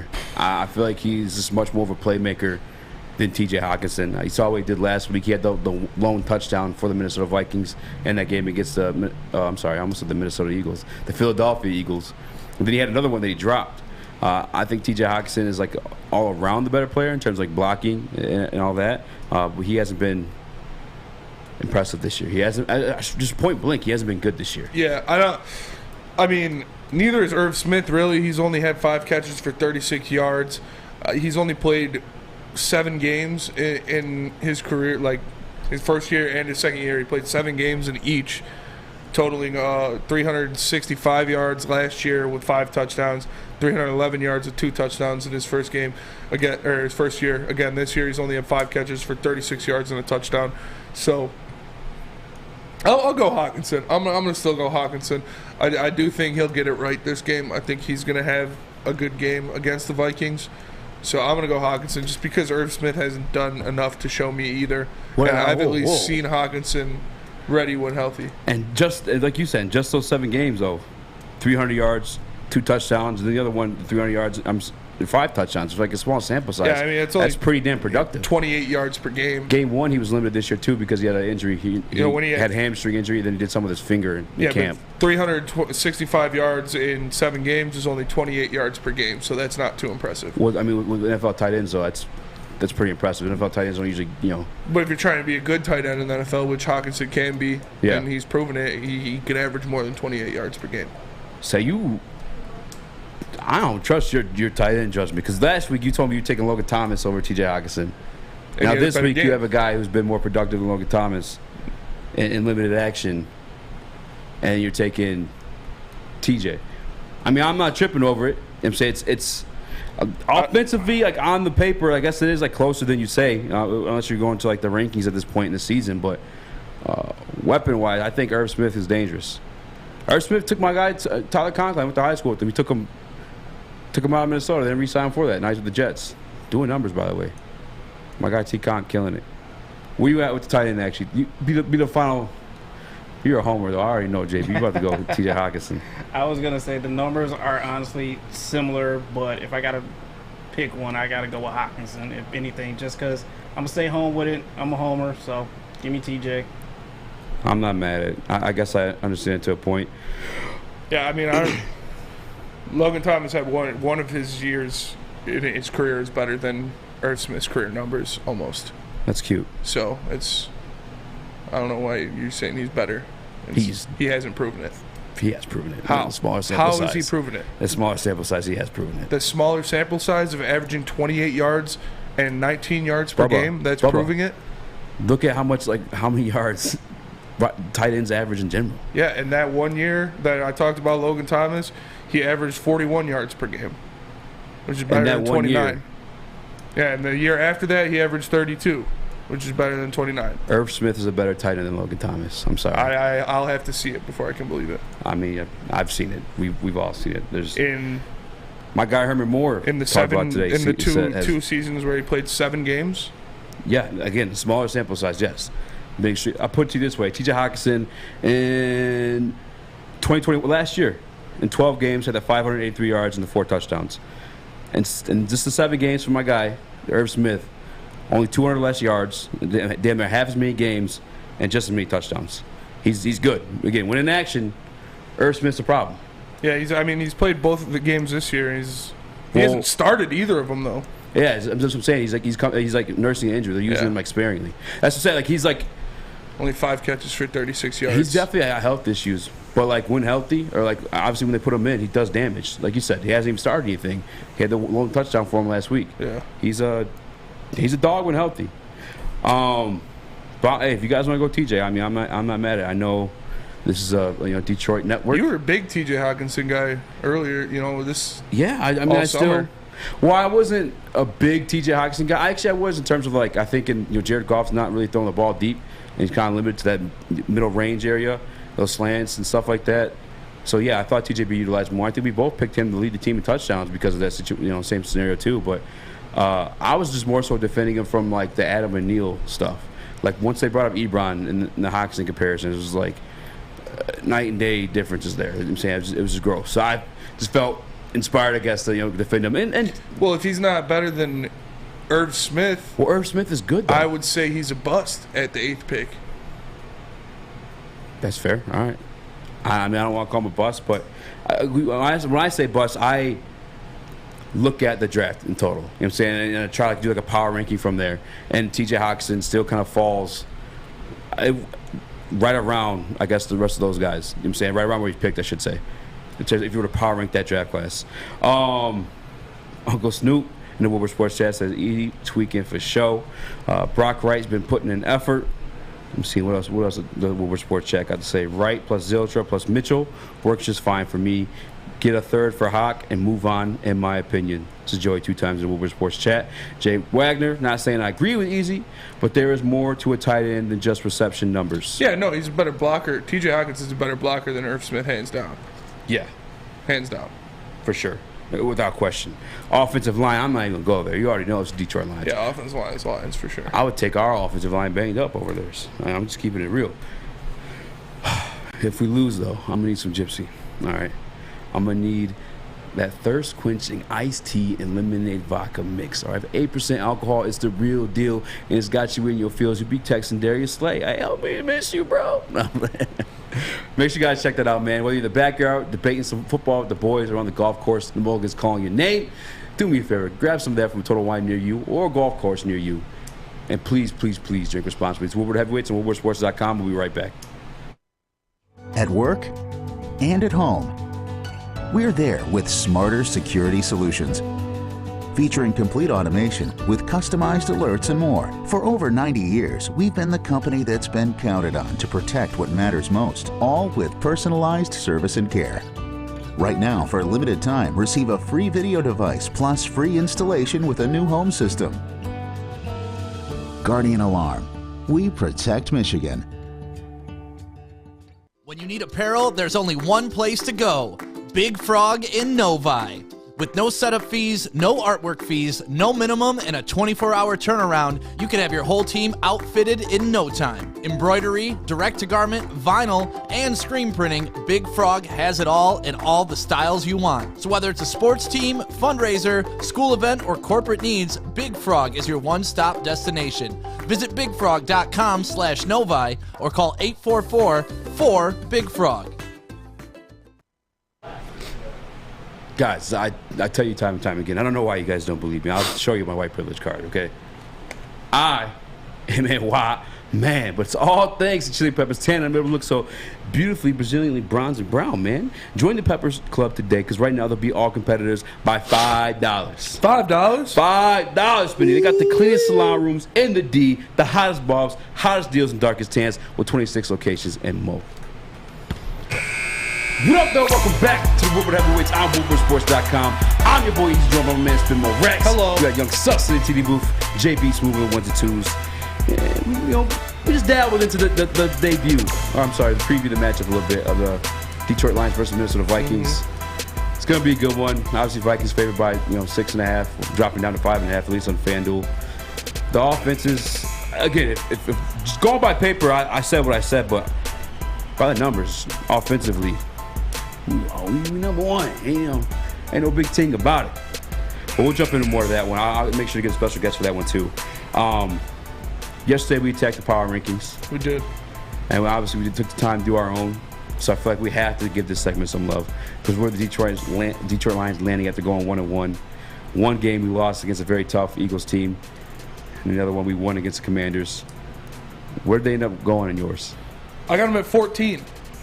Okay. I got them at 14. Obviously, there's a little bias here, but what we've seen out of the offense, handling the Commanders, being close against the Eagles, I got them at 14. Obviously, that could change a lot next week. Around them, I got Broncos at 13, Saints at 12, Vikings at 11, Rams at 10, and then 49ers, Packers, Bucks, and Ravens, rounding out the bottom 5 of my top 10. So who are the 5 teams you have ahead of the Lions? The Broncos, Saints, Vikings, Rams, and 49ers. The Saints? Yes. Because of defense? They have a great defense, and I think they have a lot of weapons on offense. Did you see Jameson Williams throw 3 Jameson interceptions? Winston against, one of the best defenses in the NFL in the Buccaneers? Yeah, I did. That's just what he does, though. It's like his MO. It's not just like out of the blue thing. That's what he did it in 13 minutes. Yeah. It was bad. I can't. For me, I got the Saints. I get them as low as 15. The Lions, I put at 13. The teams I had ahead of them were the Patriots, Niners, Packers, Giants. 1, 2, 3, 4. And obviously top 10. Mm-hmm. I don't know. Saints, they do it for me. I am curious, though. Where'd you put the Eagles? Eagles, I got them at 4. Who's your third team? Chargers. Chargers? Yeah. I'm not mad. I mean, I'm not mad at it. Chargers are my 4. Eagles are my 3. 1 Bills. I think everybody. 2 Chiefs. Yeah. Were the Dolphins in your top 10? Dolphins are 5. 5? I got number 6. Yeah. I put my hate aside. I mean, their defense is great. They have a lot of studs on offense. And, good offensive line. Is their defense great this year? Yeah. They've got a great defense. Because it was like 34-7 in that the game before they made the comeback. Yes. Against the Ravens, yeah. Yeah. They came back big time. Let me see where their defense ranks per se. Are we slappies for having these guys at 14 and 13, Actually, yours was 14, right? Yeah, I got them at 14. Mine's 13. Are we slappies for that, JB? You got them at 13 and 14. That's respectable. I mean, probably better than what I believe Ryan has them at 5. So. Yeah, but wasn't Ryan's like the NFC, though? Yeah, it was just NFC alone, so. I guess I could do. Miami's defense is right in the middle. Yeah. But again, it's only 2 weeks in. Yeah. I'm not trying to judge anybody's defense too much right now. My guy, Booner, says, easy, Dolphins top 5. We were actually texting about that. Yeah. Booner Sports Show on the Woodward Sports chat. Look, Tua's got weapons. He does. He's just going to have to continue to prove it. Obviously, at one point in that game, entering the fourth quarter, they were down like 30-something to 7. So, like, there's some bad there, too. And it took them third quarters to get going. But Tyreek Hill and Jalen Waddle are absolute weapons. I want you guys to comment in the WoodwardSports.com chat about where you would have the Lions ranked in your official power rankings. Yeah. You said Ryan's got them at 5? Well, it's NFC. NFC, that makes sense. Yeah. NFC doesn't have too many good teams. teams. Because if I'm doing my top 5 NFC, so I got the Eagles 3. So the Eagles are the only team in my top 6 in the NFC. It goes Eagles, Bucks, Packers, Niners, Rams, Vikings. Actually, I got the Rams pretty high. I got the Rams 7. Saints, Lions. So I'd have them at 8 if we were doing NFC. 3. All right, my 4. 1 NFC team. Bucks, Rams, Vikings are my 4th in the NFC. Yeah. Packers are my 5th. No, Lions aren't. Lions are 8th in my NFC ranking. Yeah. NFC 6. We still need to see more. Again, I think that defense has been, obviously it's been not great. It's only 2 weeks in, but they do have the 3rd worst defense in the NFL. They have let up, 32.5 points per game, which is 2nd most in the NFL. Yeah. And, obviously the Eagles have a great offense, but the Commanders don't. But they still scored a lot of points on us. Carson was 337 yards. Yeah, we're letting up 152 rushing yards per game and 273 rushing yards per game. So, 273 passing yards per game. Yeah, I don't want to misread our rushing defense too much just because of Jalen Hurts' situation, and it's only 1 out of 2 games we played. Because did you pull up what the Commanders had on us? No. Because watching the Commanders game, they could not run the ball on us. And I'm not saying they're having an elite run game or anything like that. I think Antonio Gibson is probably one of the more respectable running backs in the league, but I think it's more so from receiving standpoint. He's obviously a former wide receiver. No, actually, he's had a couple 1,000-yard rushing yards. Yeah, they only had under 100 yards. rushing against I us. think our rushing defense is honestly a lot better than people think. Obviously, you saw the Vikings rushing offense stalled against the Eagles defense that we put up 35 points on. I mean, here we got lines of 15, maybe 7 in the NFC. This is all from the WoodwardSports.com chat. 12, 13, maybe lines at 14. Yeah, so we got. I mean, we're pretty respectable. It's right around. Obviously, it's still week 2, so it's very early. Yeah. But yeah, I think they've done enough. You shown when you look at the roster, it's like I'm not putting the Commanders over them. I'm not putting the Vikings over them. Cardinals, Seahawks, obviously not the Bears. Panthers have looked like garbage. Falcons have looked like garbage. You know, the Jets, Patriots, Raiders looked bad. I got the Patriots over us. You know who I have us above that might be a little bit of a surprise? And this is just out of our 2-game samples. The Broncos. Broncos lost to a bad Seahawks team. Yeah, they did. And then they went up against another bad Texas team and only put up 16 points. Barely won, yeah. Yeah, they barely won. What the hell's going on? I don't hate it. I mean, it's let Russ cook. That's right. I saw something that was like let Russ cook, and it was like a hot dog and cereal. Yeah, it was 2 hot dogs and a slice of American cheese and a bowl of Cheerios.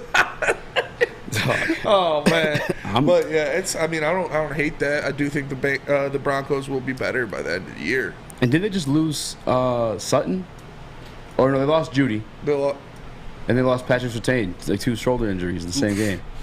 And but that's not no excuse for like the game they had, because it was still a piss poor, pitiful game going on before then. They were literally booing Russ. Yeah. And I told you guys in the show before, like I'm a Russ fan. That dates back to my Stafford arguments with my boy. What? Broncos Nation.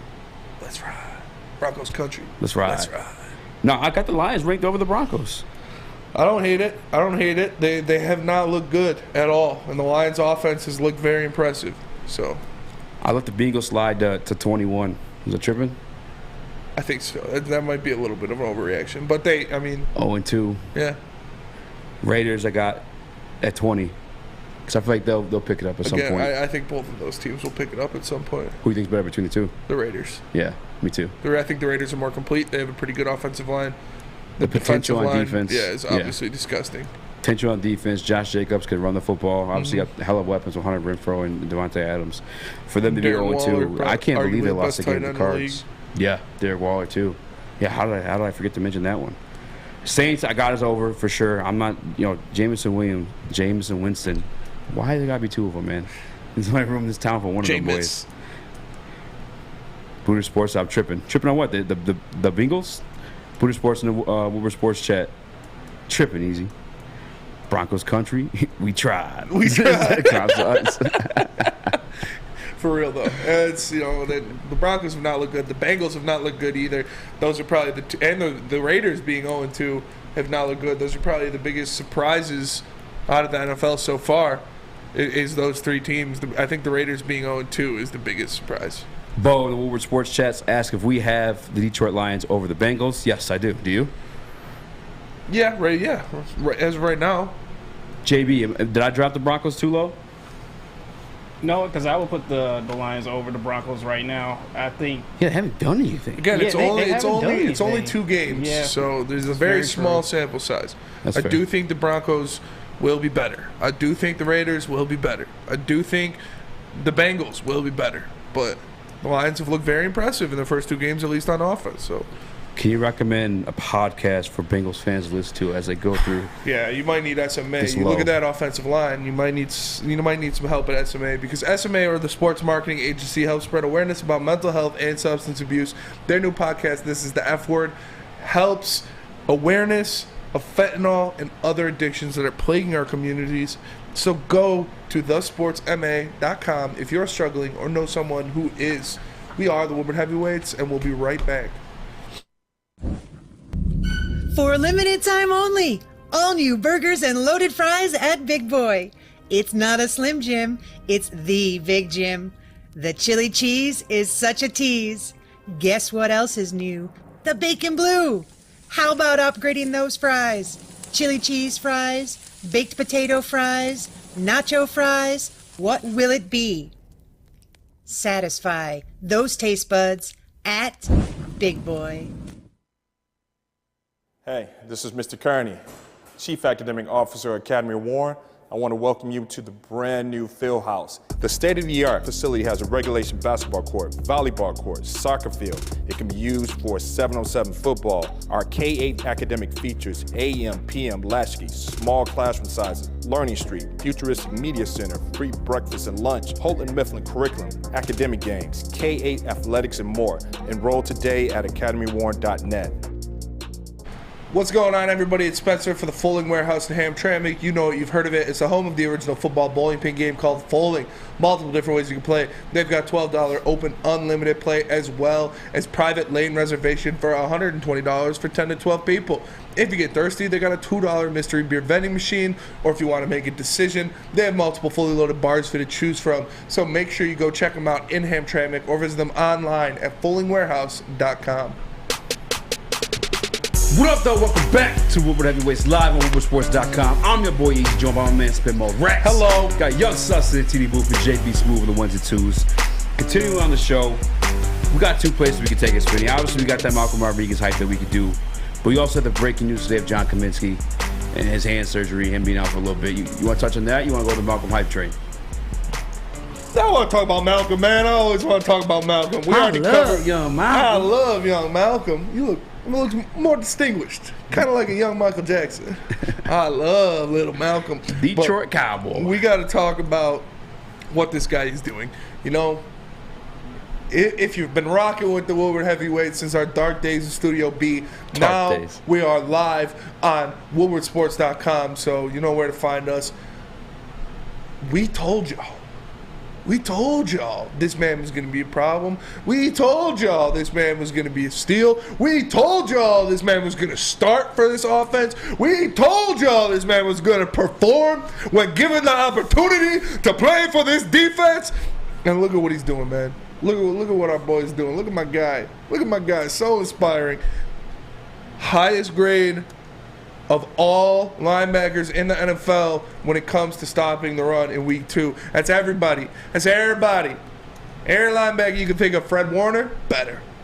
Bobby Wagner, better. Who else? Better. It don't matter because Malcolm was the number 1 when stopping the run. Also, the highest graded rookie defender. Out of all rookies, all those guys. 2, 3, 4, 5, 6 rounds of rookies picked ahead of him, and he was number 1 highest graded out of all rookie defenders. The man is a problem. The man is a menace. The man is making things happen. Again, he's always where he needs to be, always making the right play. His speed, his quickness shows up on the field, shows up in tape. His aggressiveness shows up on the field, shows up in tape. You could tell he's a wrestler because once he gets those paws on you, you're eating some dirt. 100%. My boy Malcolm, he's showing out. Our boy Malcolm is showing out. You love to see it, man. I'm so happy for the guy. I texted him yesterday. You know, I was like, man, I'm just happy for you. Keep eating. You know, I love to see the individual and team success. So yeah, it's the guy. The guy is proving he not only belongs in the NFL, but is gonna be very good in the NFL for a long time to come. Happy to see it. The guy's showing out, and he is getting. I knew he was gonna get the hype from Hard Knocks. Yeah. You know, being kind of the face outside of, you know, obviously Dan Campbell and Aaron Glenn and Deuce Staley. But from a player's perspective, he probably got the most face time. And so I knew that hype was going to come, but I'm glad the hype is being justified now with his play on the field. We talked about he had 8 tackles, tied for first on the Lions last week. The guy's making plays, man. He's making plays, and this is just another Brad Holmes feather in the cap. Obviously, Amon-Ra St. Brown, steal of the draft 2 years ago. Malcolm Rodriguez could be the steal of this year's draft in the 6th round. It's crazy. It's crazy. You love to see it. They laughed at us. They laughed at us. They mocked us. I remember you on TikTok when I was wearing a jersey, talking about my boy. They said, "Oh, hell no! This guy bought the jersey already." I bought the jersey because this man's the real deal, and he's the boy. So I had to support. Said we were doing it for views. Said it. They said it. They didn't believe in us. They didn't believe. They doubted us. Didn't believe in Malcolm. But God did. God did. No, man, 100%. You used to piss me off so bad. Even some guys I was boys with, it's like in YouTube comments on, like, I was on the Booner Sports Show and did a Malcolm segment there. They actually blew up again. Yeah. People love Malcolm, but I love Malcolm. But I love little people in Malcolm. the comment section, they're doing it for views. They're doing it for clicks. The #1 graded rookie defender in the NFL, the 6th-round pick that wasn't going to start a linebacker. The 6th-round pick that is only starting, he would never start any other team. Graded above Devin Lloyd. Luke G. Yeah, Luke G. Where you at, What up, Luke? What up, Luke? Yeah, man. I just know I know what I'm talking about. I'm talking about this shit right here. Yeah. Okay? Yeah. And then, much like everybody else, we're going to miss. GMs miss. Jamarcus Russell was taken #1 overall.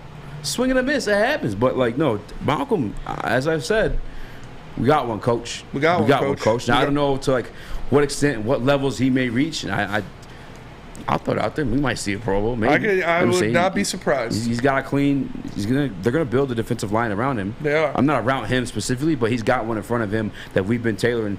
Josh Pascal, Levi Onwuzurike, Ali McNeil, Aidan Hutchinson, Charles Harris, the re-ups. He has obviously Brad Holmes his defensive line. Yes. He's going to continue adding pieces of that thing, helping Malcolm Rodriguez get those clean looks. You know what I'm saying? Those clean. He had a QB hit this past week too. He almost had that drop. He had that dropped interception as well. By a hair, by a little tennis ball hair. Rodrigo! We got one, folks. We got one, folks. JB, when did you join the Malcolm Rodriguez hype train, man? Oh, earlier when you guys were talking about him. I wasn't, of course, with the network just yet, but you guys spoke about him, and let me right now give you your flowers because you guys hit that on the head right there. I'll tell you right now, if Brad Holmes doesn't work out, you guys might need to step in for GM to start making these draft picks. Shoot, I don't know I don't know about all that. That's a lot of pressure. I bet I could do better in the second round though. I'm just kidding. I'm not gonna draft as many injured players. No, I'm just kidding. Hey, you don't even bring that up. You don't put those demons on us. Brad Holmes is gonna work out. I gotta put those demons on me, Ricky Bobby. I gotta get my guy Luke G in the Woodward Sports chat because I gotta know where he's at week 2. Week 1, he was making excuses. Said he missed assignments. Head coach, no MAs by Malcolm. He was killing it. So I gotta know what Luke G's saying after week 2. I'm gonna shoot him out a link to woodwardsports.com. But Malcolm is the bee's knees. There was another comment in the Woodward Sports chat I just passed by. That was a good one to address, but I missed it. But since we got 3 more minutes till we go back to paying some bills, I do want to ask you about the John Cominsky stuff. Yes. Is it because I know he's not a big name? We picked him up off waivers, but there were 16 other teams that put in a claim on this guy. Yeah. Last year, I think Joey 2 times said a couple weeks ago, only 8 teams claimed through waivers. This year, obviously, it was more, but 16 teams tried to pick up this man, John Cominsky. Yes, they did. He showed up for us. He's been highly productive in terms of just a defensive lineman. Dan Campbell had given him credit for a lot of Aidan Hutchinson's success in that past game. Are you concerned in missing a team player like that in the defensive line? I mean, yeah, it's a hit for sure. But, once, like you said, once we start to get healthy, hopefully Levi's coming back in 2 weeks. Hopefully Romeo's coming back in 2 weeks. Hopefully Pascal is back in 2 weeks. We have guys like Isaiah Buggs, and, they were thinking very highly of Isaiah Buggs. Let me find the exact quote. I can't. They gave him the game ball. The defensive line coach's name.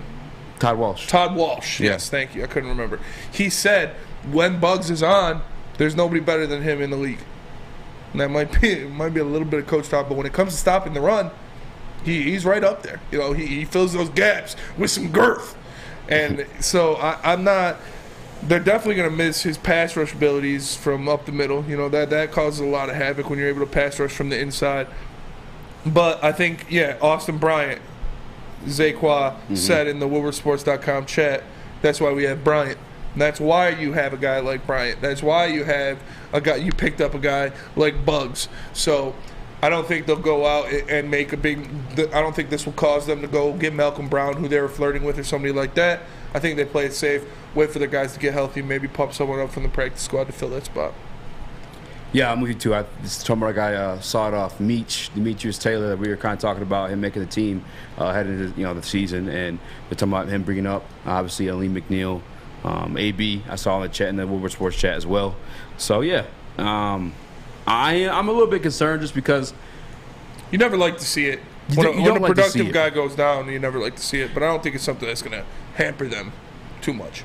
Yeah, I guess maybe this is like the fan of me. I'm only nervous because of like just hearing how Campbell spoke of him and Walsh too. Like he was the guy that, you know, it's hard in those positions as a defensive lineman because you want a QB hunt. You know what I'm saying? And he's a former edge rusher, you know, moved inside. Yes.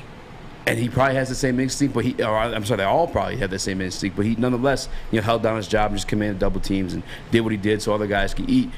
Obviously, I don't know, man. He's really highly regarded around the league for just being a guy. You know what I'm saying? And I just hope that next man up. I mean, that's the team mantra. Yeah, for sure. Ben Johnson said last week. So you know, some of these guys might have to worry about getting cut. I don't know. We'll see. But you know, you don't have to worry about where you get your cut because you know Lady Jane's has you covered. Because as you know, we broadcast this show live from the headquarters of Lady Jane's Haircuts for Men in Birmingham, and it's definitely awesome. When I get off the show, if I want to clean up my dead ends a little bit, maybe take an inch or two off, I can sit down on one of those chairs right there, and I know my girls Alyssa or Megan will take care of me. I highly recommend you get into a Lady Jane's Haircuts for Men near you. They are open 10 to 8, 7 days a week. You can walk in anytime, and before you know it, your hair will be game ready. So like I said, man, get into a Lady Jane's Haircuts for Men, open 10 to 8, 7 days a week. No appointment necessary because at Lady Jane's, it's wicked awesome. We are the Woodward Heavyweights, and we'll be right back.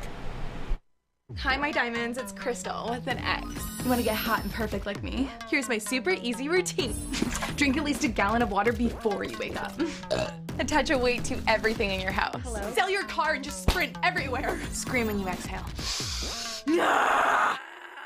Don't follow Crystal with an X. Do your own thing at Planet Fitness with tons of equipment and free fitness training in our clean and spacious clubs. Join now for just $10 a month and cancel anytime. Detroit's downtown summer playground is back. Open all summer long, the Monroe Street Midway.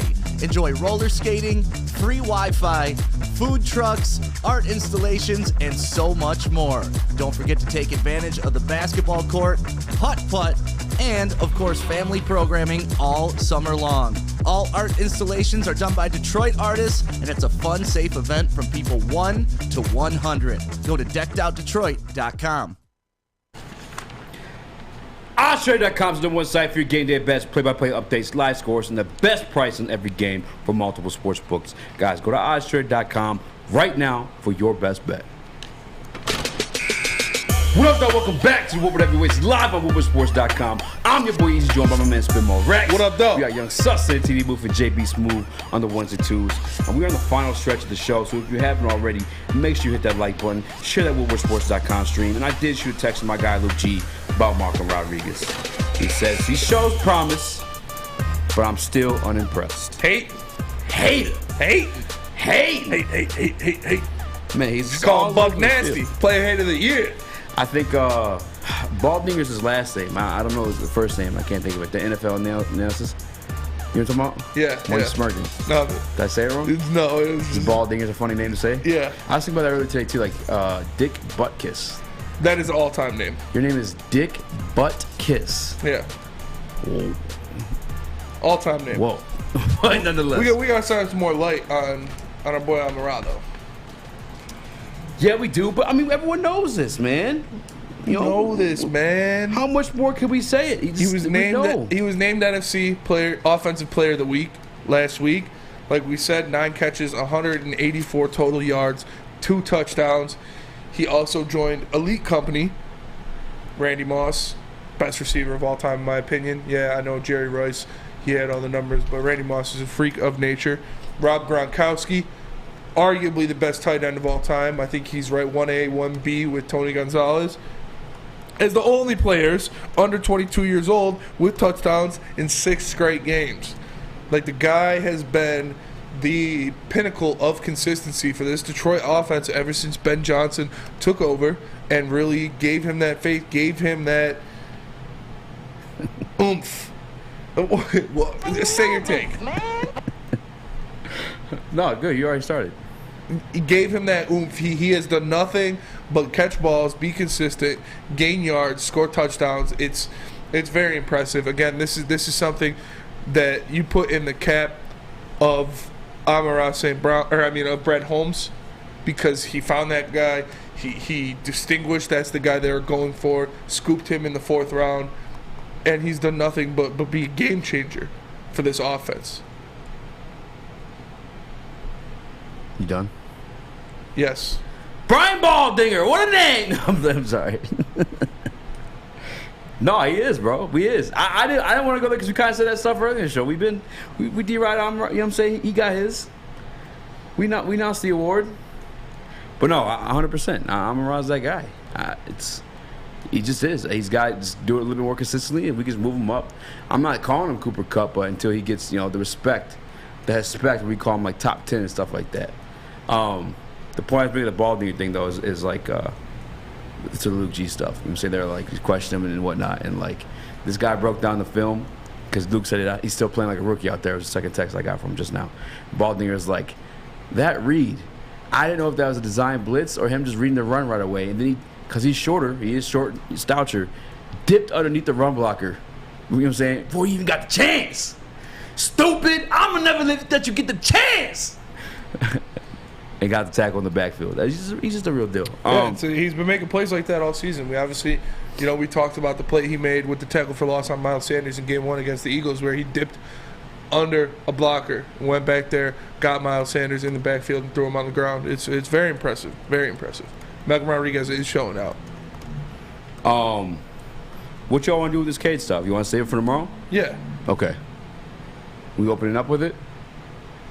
Probably not. Unless you want to. We go open up with some more Lions stuff. There's going to be more Lions news coming out of practice tomorrow. Yes, sir. I can't wait. Our own Madeline Miller, Woodward Sports' Lions beat writer, will have it all for us. So I'm ready to break into that. See really what's going on with Aidan Hutchinson. He is trending on Twitter right now. Yeah. That's probably because he sat out practice today. People are freaking out. For sure. I mean, I get it. I saw he was trending too. He is... they said only Malcolm got a louder cheer. Or I'm sorry, the second loudest cheer during the introduction of starters. Aiden got like the number one. Yeah, obviously. Hometown guy. Yeah. He's Michigan legend. He is big time. Highest selling jersey other than. Wow, I saw why he's trending. Why? Aidan Hutchinson allegedly arrested in gun possession. No, I'm playing. I'm joking. Don't he? A la Amani Bates. No, I'm playing. No, man. Hopefully he's back at practice tomorrow. That will be a big tell. We always talk about that Thursday practice and what that means. If Aidan Hutchinson can come back, if he can practice, hopefully, again, we talked about maybe this just is a rest day. Maybe this just is a maintenance day for him to get that leg right. If it was just cramps, hopefully he's just at home eating some bananas, drinking some water. John Cominsky led the team in pressures. Cominsky just said on Twitter. Over Aidan Hutchinson and everybody else. I'm telling you, man, I think we're going to miss him a lot more than we were expecting.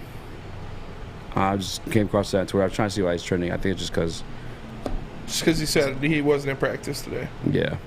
And another thing, too, the reason why Aiden's such like a heartbreak kid, like the number one guy people love to root for, right after his performance in his only second game ever, having 3 sacks, on his hand wrap, he wrote down the name of a kid who had cancer, and like was one of the first points he made sure to make during like his post-game interviews.